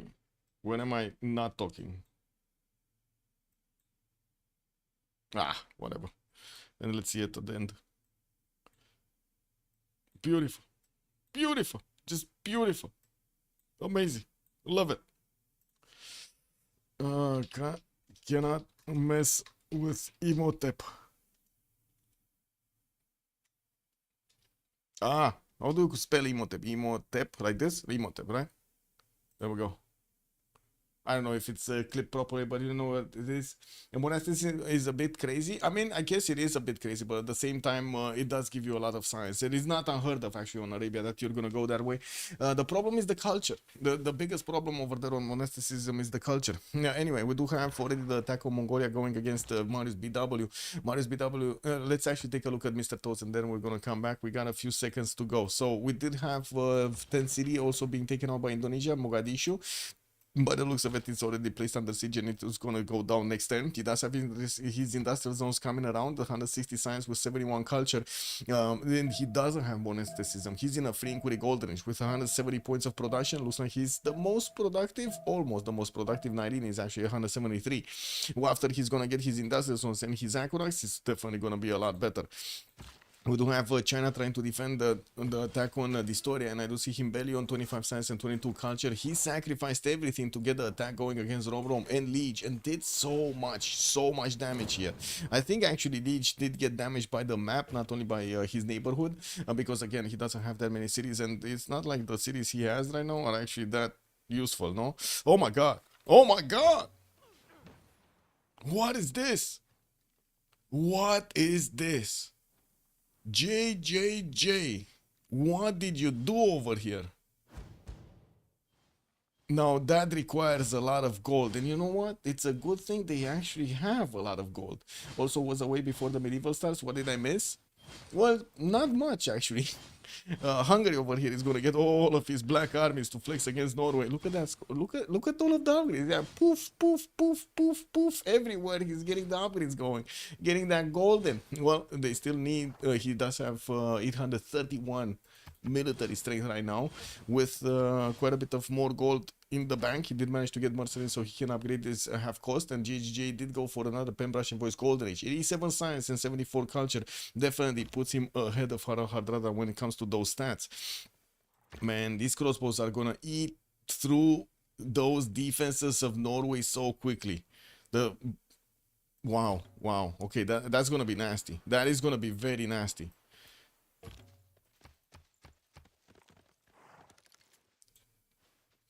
Leech is dead 100%. He might be. He might be. I mean, he did manage to flex his. I would say in the last game, like 1 versus 3. In this game, woo, I don't know, man. I don't know. It looks like JJJ might be the one lashing out here. Well, we do have knights coming around from Leech, and from what I do see, he's also gonna start upgrading some of his berserkers. Did not get these in the city of Skesmo upgraded, and I do have to say there will be a crossbow with one of those black armies that can hit against the swordsman. They will definitely punch through. GMC coming up next turn also for Nidaros to start using his faith per turn. He does only have 78 per turn, so it's not that amazing. Looks like also the attacking forces from China that were going against Xanadu are not there anymore. We do have a big attack coming out from the Historia going against Marius BW. Might see the demise of the Chinese Empire here. Marius BW is trying to get one of his settlers out northeast. Not sure if that's a safety settler or not. There's no escort to it, and we're going to need to see if he's gonna manage to get somewhere safe. We don't know yet. We will see probably the city of Korabalgasun getting retaken by Mongolia, benefiting from his campus, and maybe he's actually going to get to pillage it first so he gets some extra science from it. Might as well. While we do still have a Chinese spy deployed in Korla, well, we're going to need to see if China is going to manage to recover from that attack against his opponent.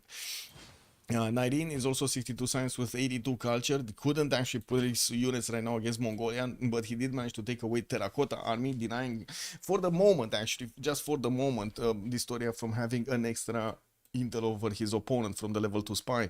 We do have universities coming out from him to try to get more extra science. Nairin did go for the second Pembrush and Voice, got Babanango settled on the coast with Governor Reina in there, and he's gonna start trading with Indonesia. Already some of these Indonesian traders are actually going back and forth between Badung, the city of Reina from Indonesia, and of course the city of Ulundi, the capital of Nairin here.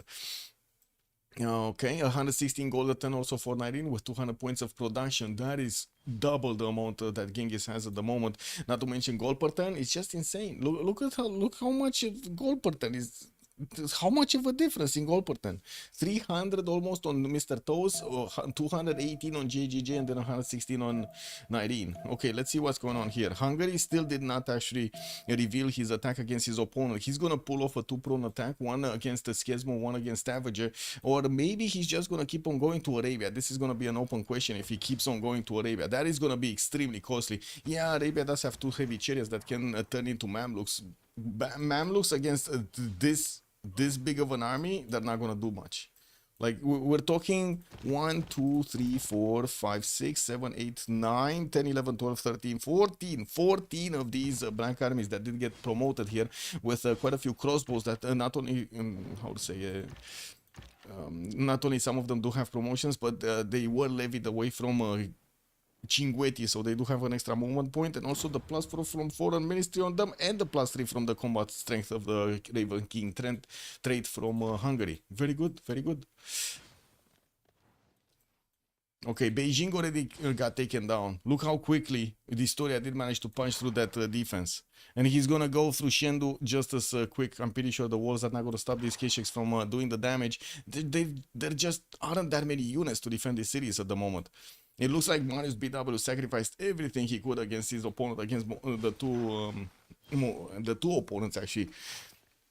Mongolia and also Liege. Liege getting some of his also berserkers out. He's gonna have quite a nasty surprise when these black armies are gonna start to get through. That's a bit of an unfortunate development here. The berserker actually did get upgraded from the swordsman, and it looks like the black army actually does more damage to the berserker than he was doing against the swordsman. I think that might be actually because of the fortify. Like he lost his fortify when he promoted. He's gonna get the +4 points back.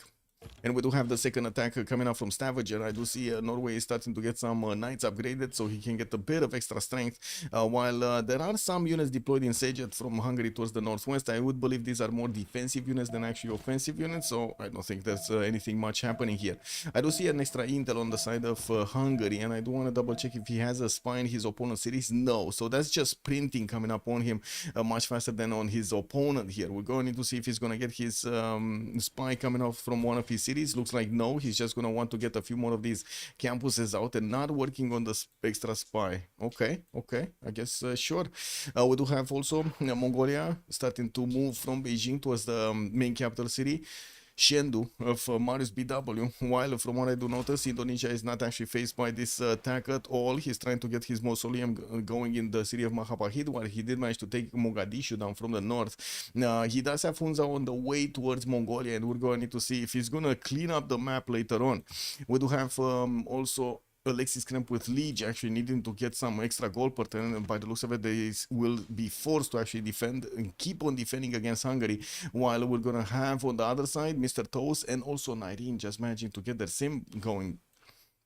Madrasas coming around from Arabia to get those extra science points. You do see the Mamluks are very slow to build. Just his capital city is getting 1 in 5 turns over there. Unfortunately, that capital just doesn't have a lot of production, only 19 points. While we do have him getting some spearmen out, and he does have a decent amount of faith per turn, 146. Taking a look at his science, it's amazing science, 260 science. But you gotta take into account what is he gonna do with that science. Usually, you want to couple Saladin with an amazing gold generating civilization. It doesn't seem like this is the game when they can get that synergy going. Or maybe it's just me. Maybe it's just me thinking that. Zulu is trying to put a few units on the right side, Knight Corps by the looks of it, and he's going to try to force his way towards the Historia series at some point. No, I don't see him following up any kind of resupply here, so I don't think he's actually going to go. At the moment, he is trying to get more production going, and I do see him at 210 right now with only 73 science and 90 culture. Getting campus research projects, I do want to double check who did manage to pick up Hypatia here. It was Genghis who did manage to pick up Hypatia, and from what I do see, Rajato Darmal on Zulu, we did have Imhotep on Zulu, and he did get Piero de Bardi. Now next one is going to be Marco Polo, and it's going to be a race between Zulu and Hungary. Zulu 17 points, Hungary on 12. I did see some theater square bonuses also over there.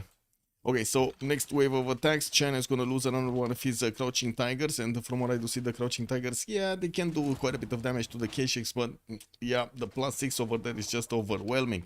We do have Mongolia managing to get across the rivers here, and it does seem like China is gonna be at a loss. We do have a few more Crouching Tigers coming from Longxi. We're going to need to see if these guys are gonna be enough here to actually slow down the attack. Beijing is stabilized in the loyalty. It doesn't seem like it's going to flip back. We do have some Norwegian berserkers also moving from Oslo towards Xi'an, but I think the biggest problem is Stavager. Stavager already gonna get attacked by the Black Armies, and it doesn't seem like he's gonna have the ability to chop the walls out.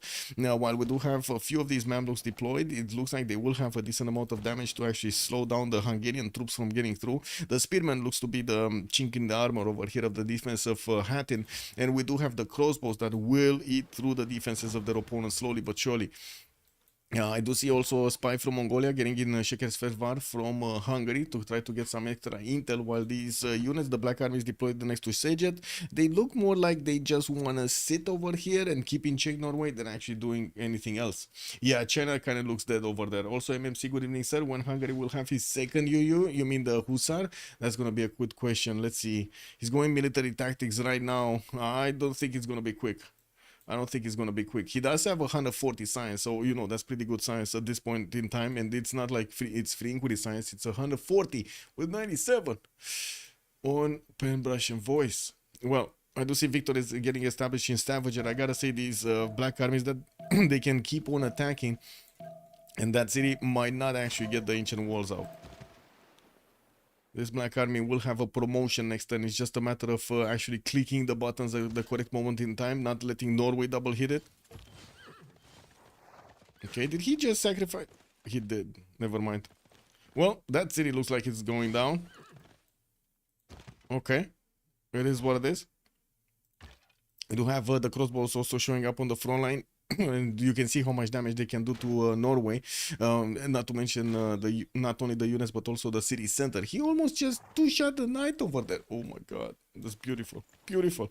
More of these units showing up on the attack against Arabia, while Marius BW is saying he just stacked his unit by accident. I don't know what he did or where he did, but he did.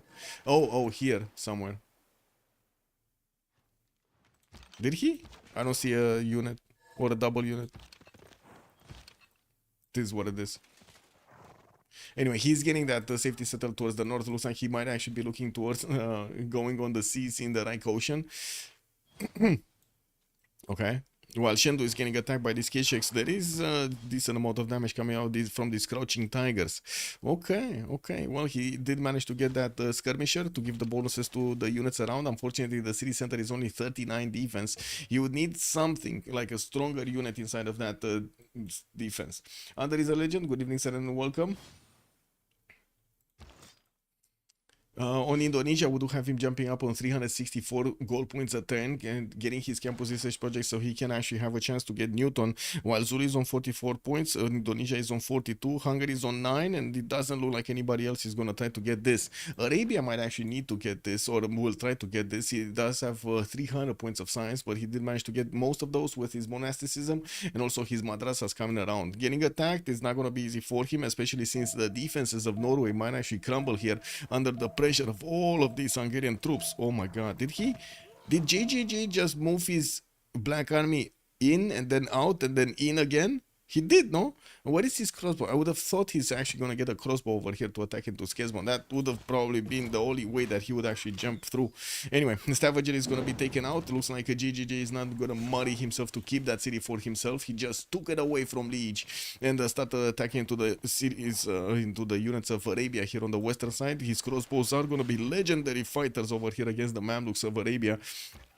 About to get a triple shot on one of these Mamluks and taking it down. Is that a double or a triple shot? That's what I don't see. Yeah, 1, 2. Yeah, triple. Okay, triple shot. And we got these pikemen just dying so quickly to the Hungarian crossbows. So it kind of seems like even Arabia, even with that 300 science, is going to have problems here. Trying to get to Cuirassiers as quickly as possible. He's definitely going to need more gold per turn. We do have him on barely 55 gold a turn. 300 science, barely 55 gold a turn. And if he actually discovers Cuirassiers, you got to take into account the extra production that they're going to require to be built.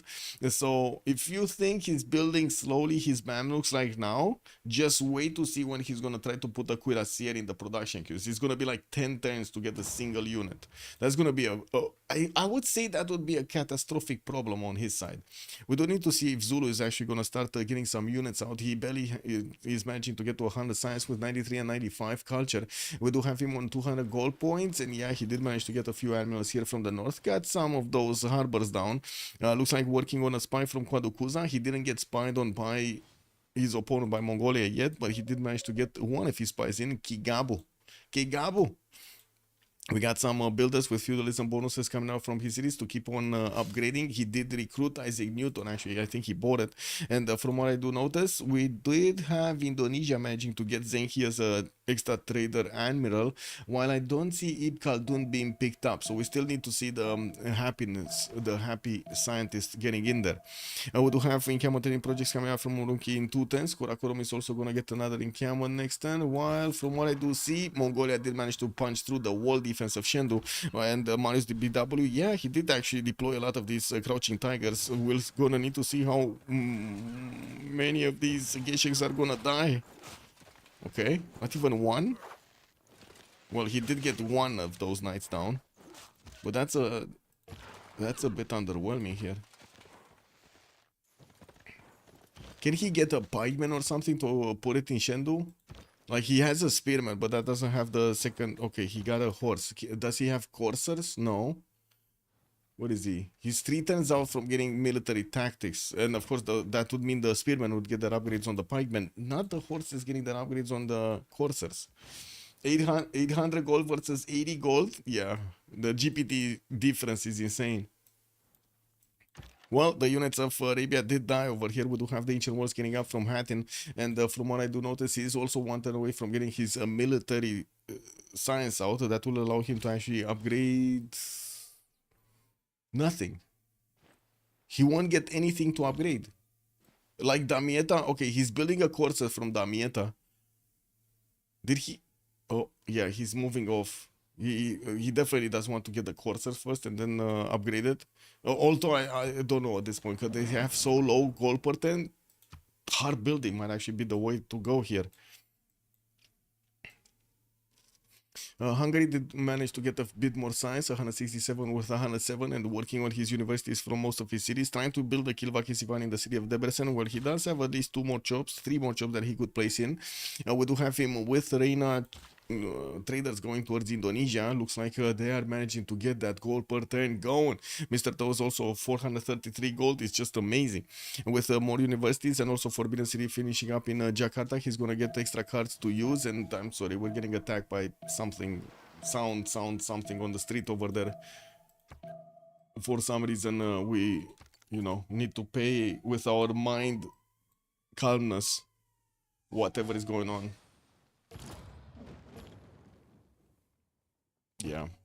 Yeah. Sorry, guys. It is what it is. No civilized ambulance. No civilized ambulances in Romania. If Hungary will get general for Hussars, they will clean up Norway and Mongolia easily. Well, yeah. Let's actually see if he's gonna manage to get those. He did manage to take one city down from an area before that city actually got the walls up, and we do have Hungary with the ability to keep on going. We do have pieman, a new pieman coming out from Alexis Krem, trying to get this back. God, man. Anyway, Shendu did get taken over. Looks like Xi'an is also going to be attacked over here by the Kesheks. And we do have to see what's going to happen in Longchi. We do have actually quite a few levied units by Marius BW from Zanzibar. And from what I do notice, he's trying to get into the corner, into the north, to try to stay alive as much as possible. How many CS Hungary has? Well, at the moment, GGG only has 3 CSs. So that's a +6 actually on the Hussars. That's amazing. That's very good.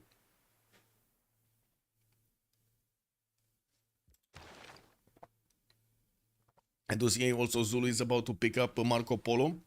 148 points out of 155, getting himself an extra trade out there. Finally, Zulu did manage to get over 100 science. I gotta say, seeing Ulyss actually with 3 members under 100 science is quite troubling, especially when we do see on the other side, we do have 3 members from TBD managing to get over 100, with some very, very high up over 100. GGG with 195, Mr. Toast 266.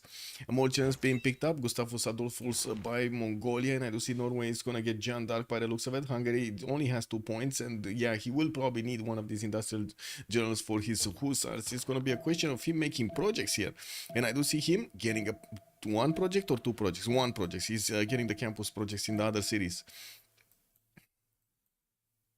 More campuses also coming out from Mr. Toast to get those extra science points up in his empire, and of course get closer to his industrialization. That's going to come out next turn for those extra production points. He did jump up to 377 points of production.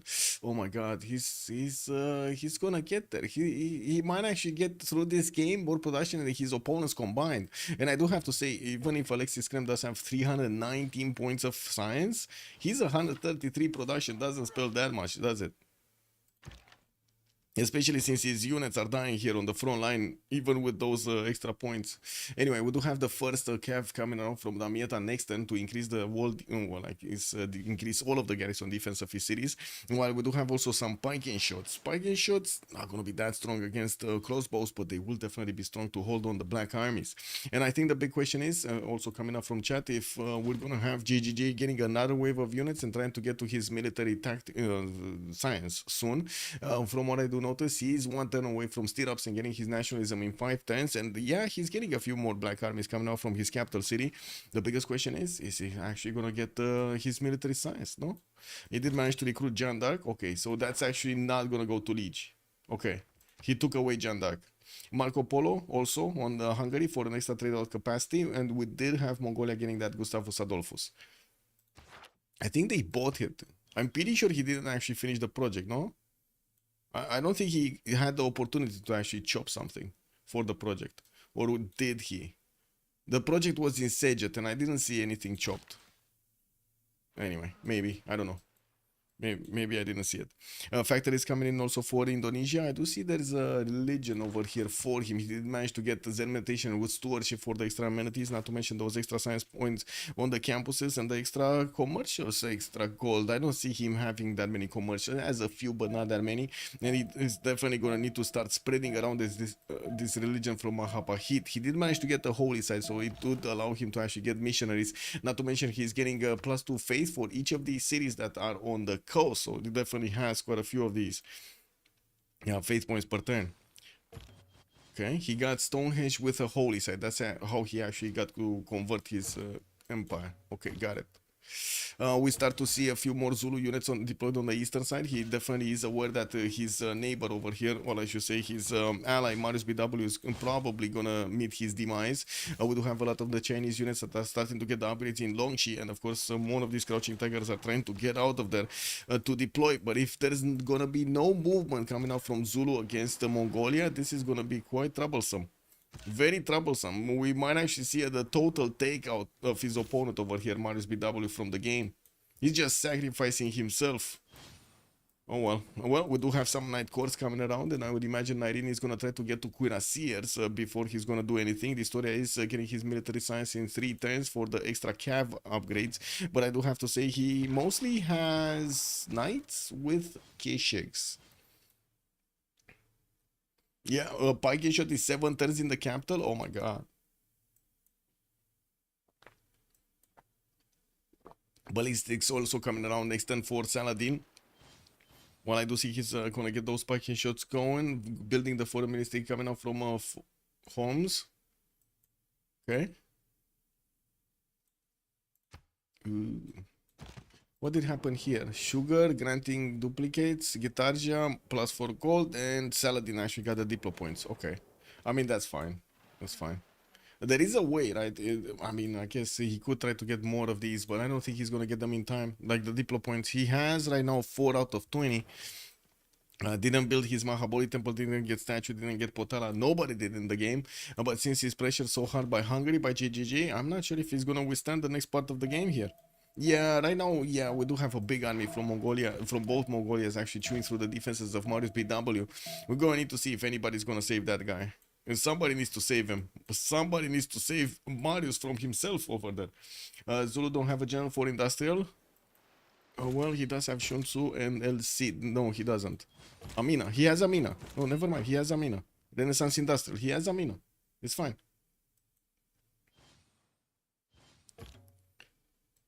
Yeah, he did his job. Yeah, I agree. On Marius, he did his job. Yeah, true. Like, looking at the stats over here of Ulyss, he definitely did his job. Like, look at Rom 33, Legis on 54. Like, come on, man. And also the Historia, right? The Historia really needed to put up this attack. There was no choice for him to not put up this attack, because there wouldn't have been enough army from Rom to actually get through the Chinese defenses, and they wouldn't have secured the kill. What is Hungary doing? Pillaging. That's what he's doing. He's actually pillaging the tiles of Arabia. While, yeah, we do have cuirassiers coming out from Arabia and calves. These are going to be much stronger units to go against the Hungarian black armies. And we're probably going to see some pillages and then, woo, you know, him trying to get out of that. Then Mongolia is dead. When we're going to see cuirassier corps, yes, from Zulu, we're probably going to see Mongolia dead. But I do have to say, Narin doesn't seem to have that much science on the board. He's on 123. Did manage to get Newton, trying to get more universities out. And you do see his building a lot of these night cores. The thing is, he will have an insane amount of gold to upgrade all of these units, and I think that's actually the strength going into the next one. It's not the science, not only the science, not only the culture, his ability to actually get to upgrade all of the units. Nationalism coming up in 4 turns here from 19. Gonna get cuirassier armies. Whew, that's gonna be beautiful, beautiful. Indonesia, tutoring intelligence agency, getting a few more libraries in his newly built campuses, and I do see he still builds up his factory count. He jumped up to 453 points of production, and I gotta say, he's about to get more production than his opponents combined. Not to mention, he has so many more gold points. Wait, what is this? 471 versus what? 90 points? Is that at 90 points? Lol. Wow, wow, wow, wow, wow. That's amazing. Marius should buy a Mongolia. Wait, should buy a what? A settler in the city? Where? I mean, to be honest, what he should do is try to actually flex one of the levies against another city center. I don't think he actually did manage to levy. So we got Hungary here with a levy from Fez. I guess he's just getting envoys. Oakland not levied. Buenos Aires is too big. Muscat is quite big. Lahore is in the corner. Oh my god, he just cannot get to these city states. Cinguetti is quite important for Hungary to also keep. There are a lot of crossbows that he's making use of. This one is not going to be taken out. This one is not going to be touched. So yeah, I don't think he has where to go. He doesn't really have where to go. An order of the magnitude. More gold. More gold. Yeah, of gold, man. Everything going. Yeah, it does seem like Longchi is, you know, surviving here for a little while. We do have quite a few units from both Mongolias that are trying to attack into this city center. We do have also the ability to take out that encampment that was taken over by Shendu. It does seem like Shendu is working on getting some trebuchets out so he can try to take out the wall defense before it can actually react over there. We're going to need to see if that's going to be a thing or not. We also do need to see what's going to happen in the era score since Alexis Kremp is going to go. Heroic Age in the next one. He has 102 out of 82. Looks like he's also pushing back the Hungarian troops, but not before these guys are gonna feast on some of his tiles. I do see already his shrine got taken down. He's also he lost one of his libraries, one of his madrasas. He might actually lose also his warlord's throne here or foreign ministry. His foreign ministry in the city of Homs. We're going to need to see because this cav might actually have enough movement to take it down there. I mean, not only enough movement, but might have the opportunity to click faster than his opponent.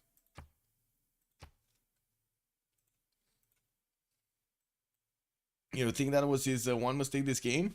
Which one? I mean, a turn when he captured. Oh, the turn when he captured the Mongolian city. Yeah, yeah, it would have been amazing. If you would have captured Korabagasun and got one of those settlers out to go towards Indonesia, yeah, that would have been amazing.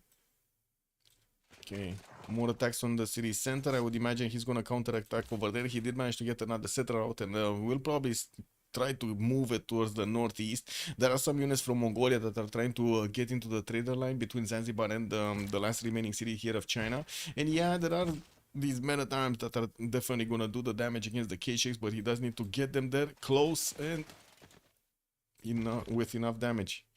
We'll see.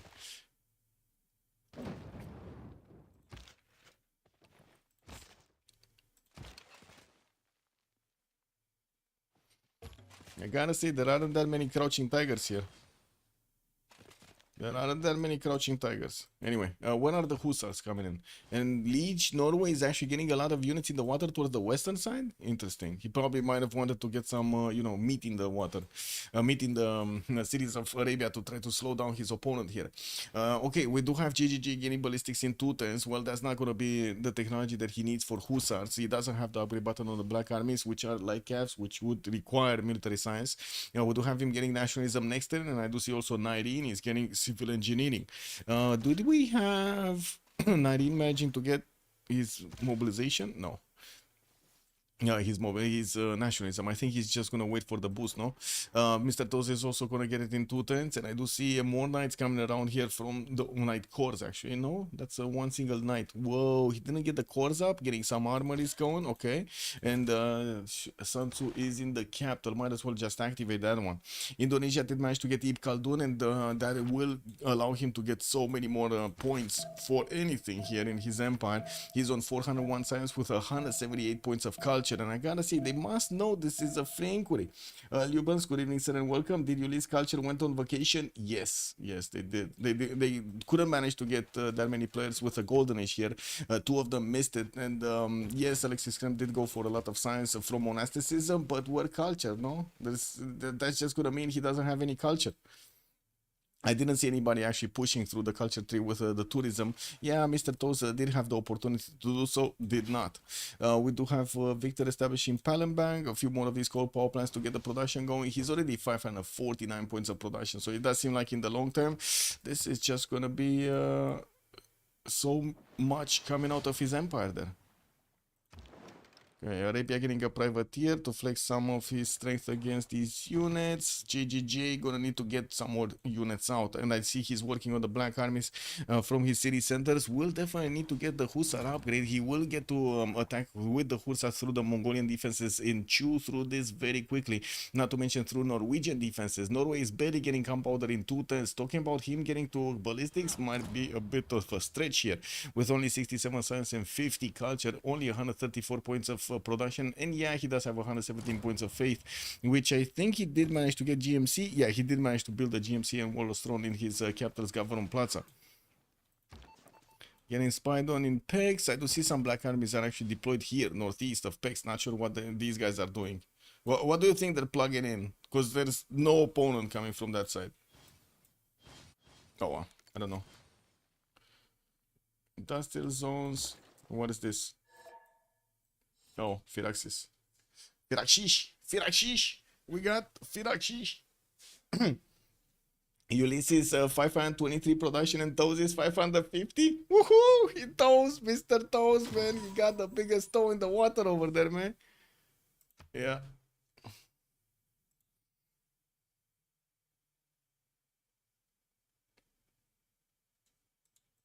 Oh. Heck. I was reading through this. Oops.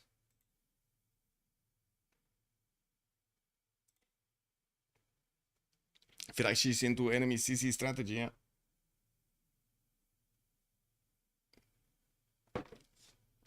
Firaxis. That's the secret strategy.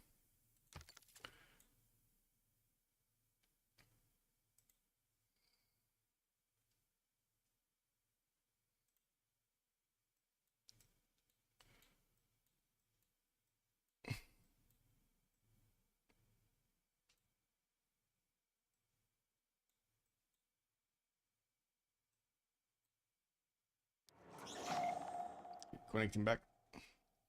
Boreal also, good evening, sir, and welcome. Fikraxis. Yeah, Fikraxis. Fikraxis. Kick.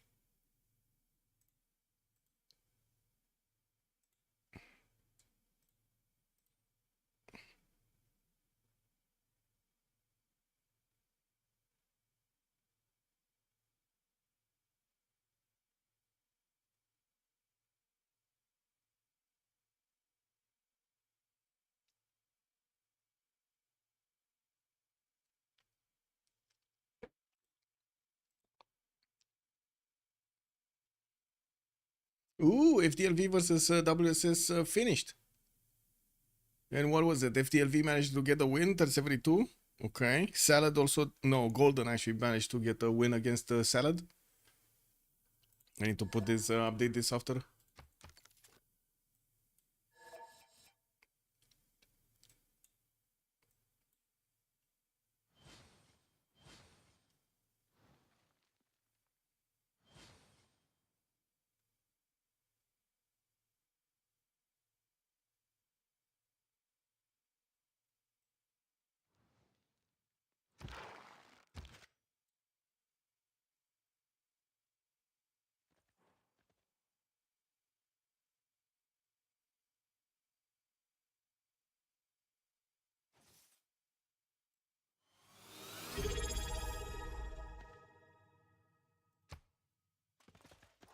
Thou shall be knighted Okay, primer. 3 more turns until the switch. Triangle. We got Alexis Krem securing that golden age. Looks like Mr. Toast is 1 point off getting a golden age. GGG is going to be 7 points off from getting a golden age, while 19 and Mars BW are going to be dark.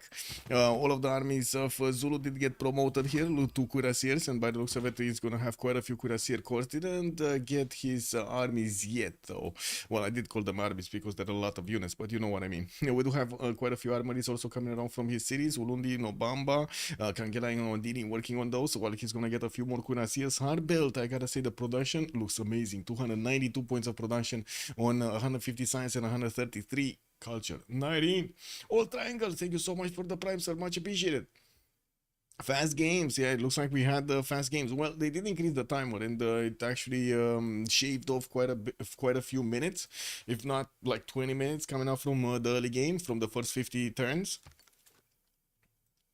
But yeah, past 1050 is just the same timer as before. Okay, we got some bombards upgraded from CWC. Looks like Hungary is gonna retreat back his crossbows. Might actually want to get ballistic so he can upgrade these into field cannons. That will definitely help out. 19 is getting castle, civil engineering in 2. While I do see Lexi Scrimp, he would need to drop like a rock in the science, no? He would kind of need to drop like a rock in the science. Like he should drop like to 200 science or something from losing his monasticism next turn, or in the next few turns actually. We got Mr. Toes unfortunately desyncing. We might need the relobby so he can fix his desync.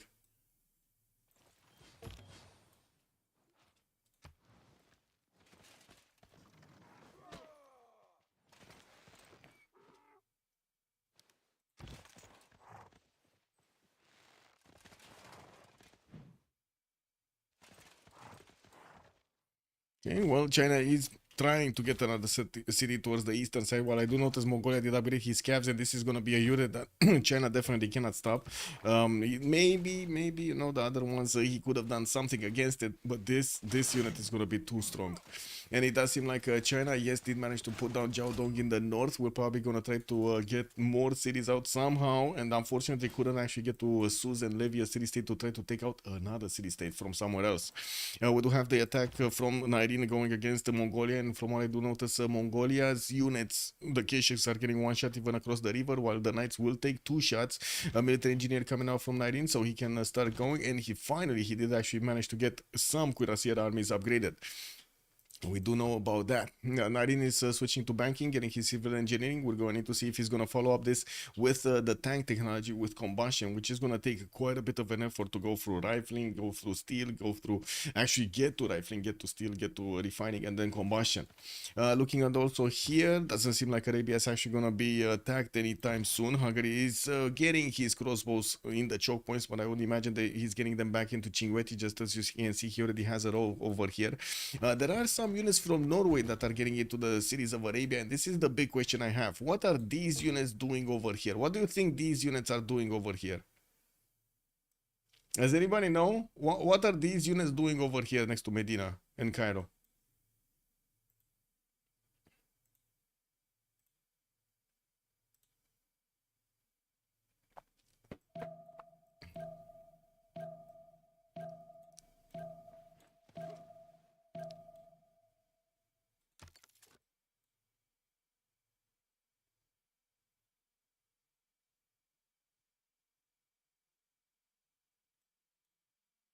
I guess preventing a water-based attack from Hungary, but yeah, I don't know, man. I don't know what they're doing, honestly. Maybe he didn't want to keep them in his own cities and he sent them to a party over here, just getting onto the boats over there, giving them a lot of moonshine and letting them have fun. Anyway, Changsha did get attacked already after he did get placed. Yeah, that city's under siege. Longxi is going to be taken down. The spy also got reverted over there, got pushed back to Mongolia cities. And Changsha doesn't have walls yet and is not going to get walls. So it seems like that's going to be that. Kiev pre-built to defend Arabia so he can see more. Man, Cav pre-build on Harald. I mean, he's barely getting metal casting. I don't know about that. But yeah, it could be.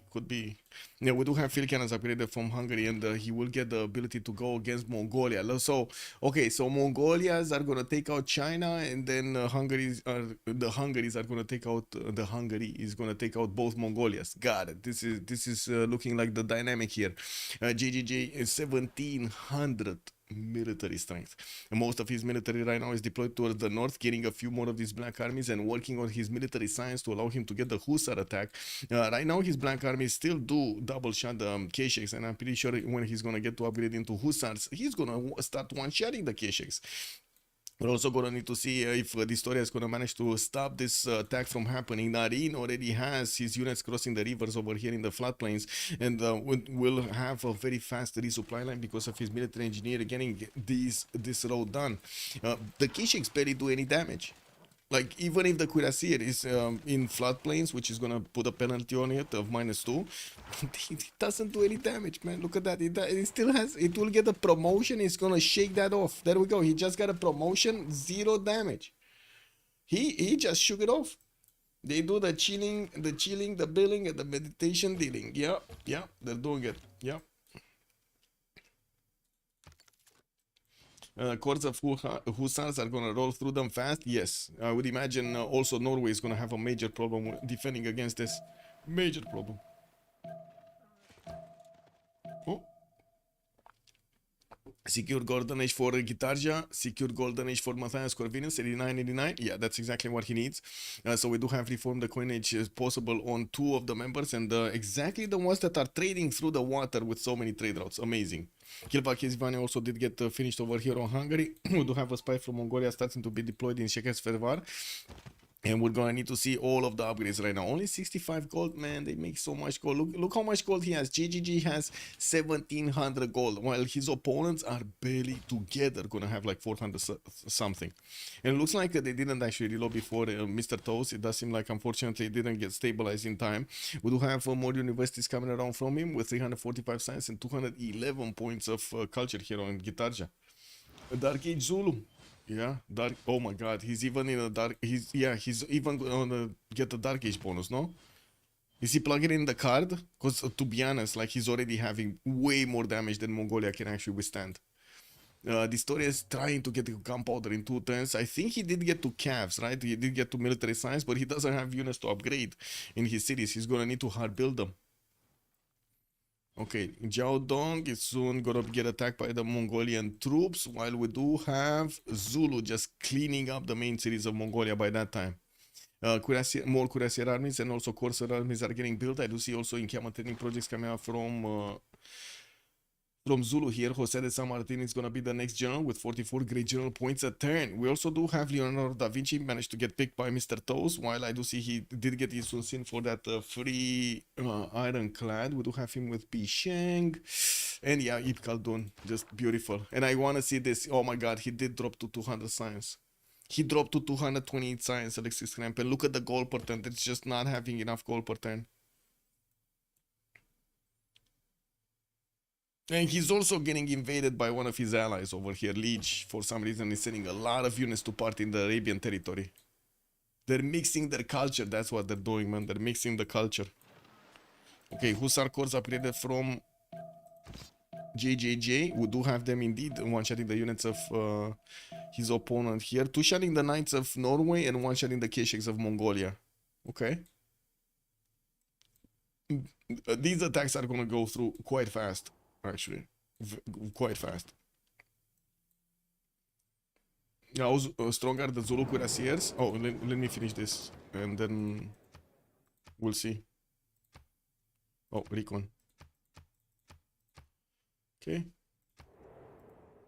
I go B. Clear. What was the second one? Recon. Okay. Be right back 2 minutes and we're gonna be talking about those cuirassier attacks in just a few moments. Three city states. That's +6.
though its face may change throughout the ages. History is written from the hand of the victor.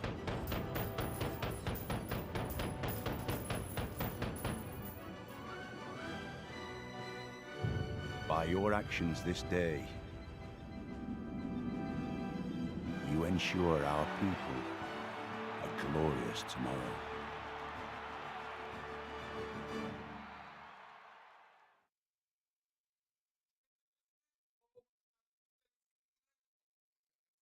I was thinking while I was at the bathroom, I'm sorry, I was doing pee. I was thinking this actually gonna be, but yeah, that's a GG right there. TBD manages to knock one on the board over here. Gonna get to upgrade soon. The points over there, and I think I actually need to switch. Debrief.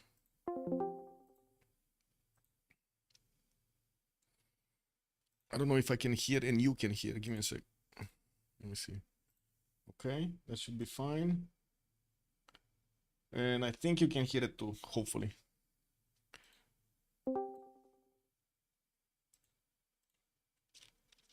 But a mere mortal. Yes. Yeah. Yeah. Hello, good evening, man. What do you think of Marius PW just sacrificing himself over there?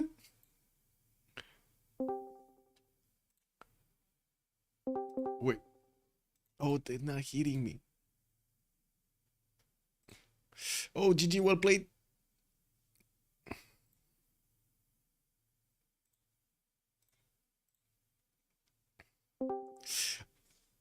I was just about to ask Mal. Good evening, by the way, GG, well played. I was just about to ask Mal what does he think of your sacrifice over there, just throwing all in against Mongolia.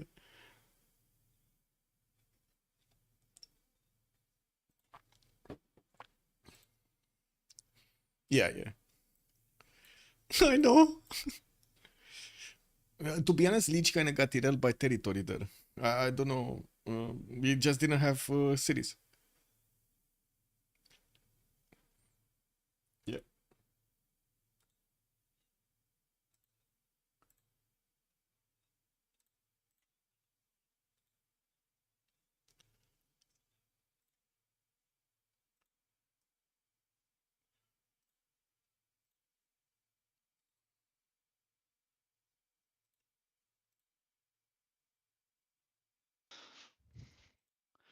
But I think there's an open spot on the team now, I've been told. Shut up, Wave. Which is full died almost nice. What do you mean? Almost. Exactly. I mean, this is I fine. mean- I don't know, we're kind of feeling. Did this as well as with 5 CS is actually so strong. I think I do full die because the city Geodong probably dies pretty quickly, but at that point it doesn't matter because there are no Liplo. I mean, we definitely had a really good position, but I think their draft is also a bit gambling. Do you think Indonesia is that good to be first pick? Yes. For any yeah. opponent teams out there, it's probably the worst Civ, just leave it up. I mean, I think it just kills no, anyone it- on Naval, and it has actually really good sim now, so... You no just can't really go wrong unless good if you get guaranteed Pantheon and then you have certain spawns of certain Pantheon, which makes it really, really good. Like, it's pretty good. It's also like Yes. super easy to play. GG Disto. GG. How you was buy- your game? Did you buy Imhotep at gold? Yes, That was so like beautiful. that was the second war crime. That was but, sick. like we were saying so early that we easily denied terracotta, and then I'm like, okay, I can't do it because I was planning on me doing it because I'm making literally 3k of units, right? And then I think Nyreen said I'm gonna do it, and then we see That's what your I thought, terracotta. yeah. Yes, we see your terracotta like 3 turns till done, and we're like, oh wait, who is contesting terracotta? It's just dead silence. And then Nyreen says I can buy Imhotep for 1.2k gold. I got first move diff on terracotta. If I have first move, I have it. Yes. Yeah, I do want Would to you have ask level Leech. to spy as well, give or me the- not?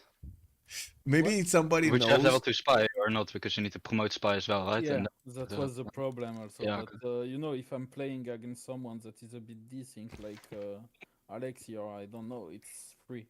But also the problem for that is I take Alliance and Feudality, so I was quite late on it. I don't know. think we just had like so much more gold than you. It was probably a bit ridiculous. Yeah, but except like the 31st turn, gold wasn't really an issue, you know. I didn't spend any golden unit. I just build everything with Genghis and drum.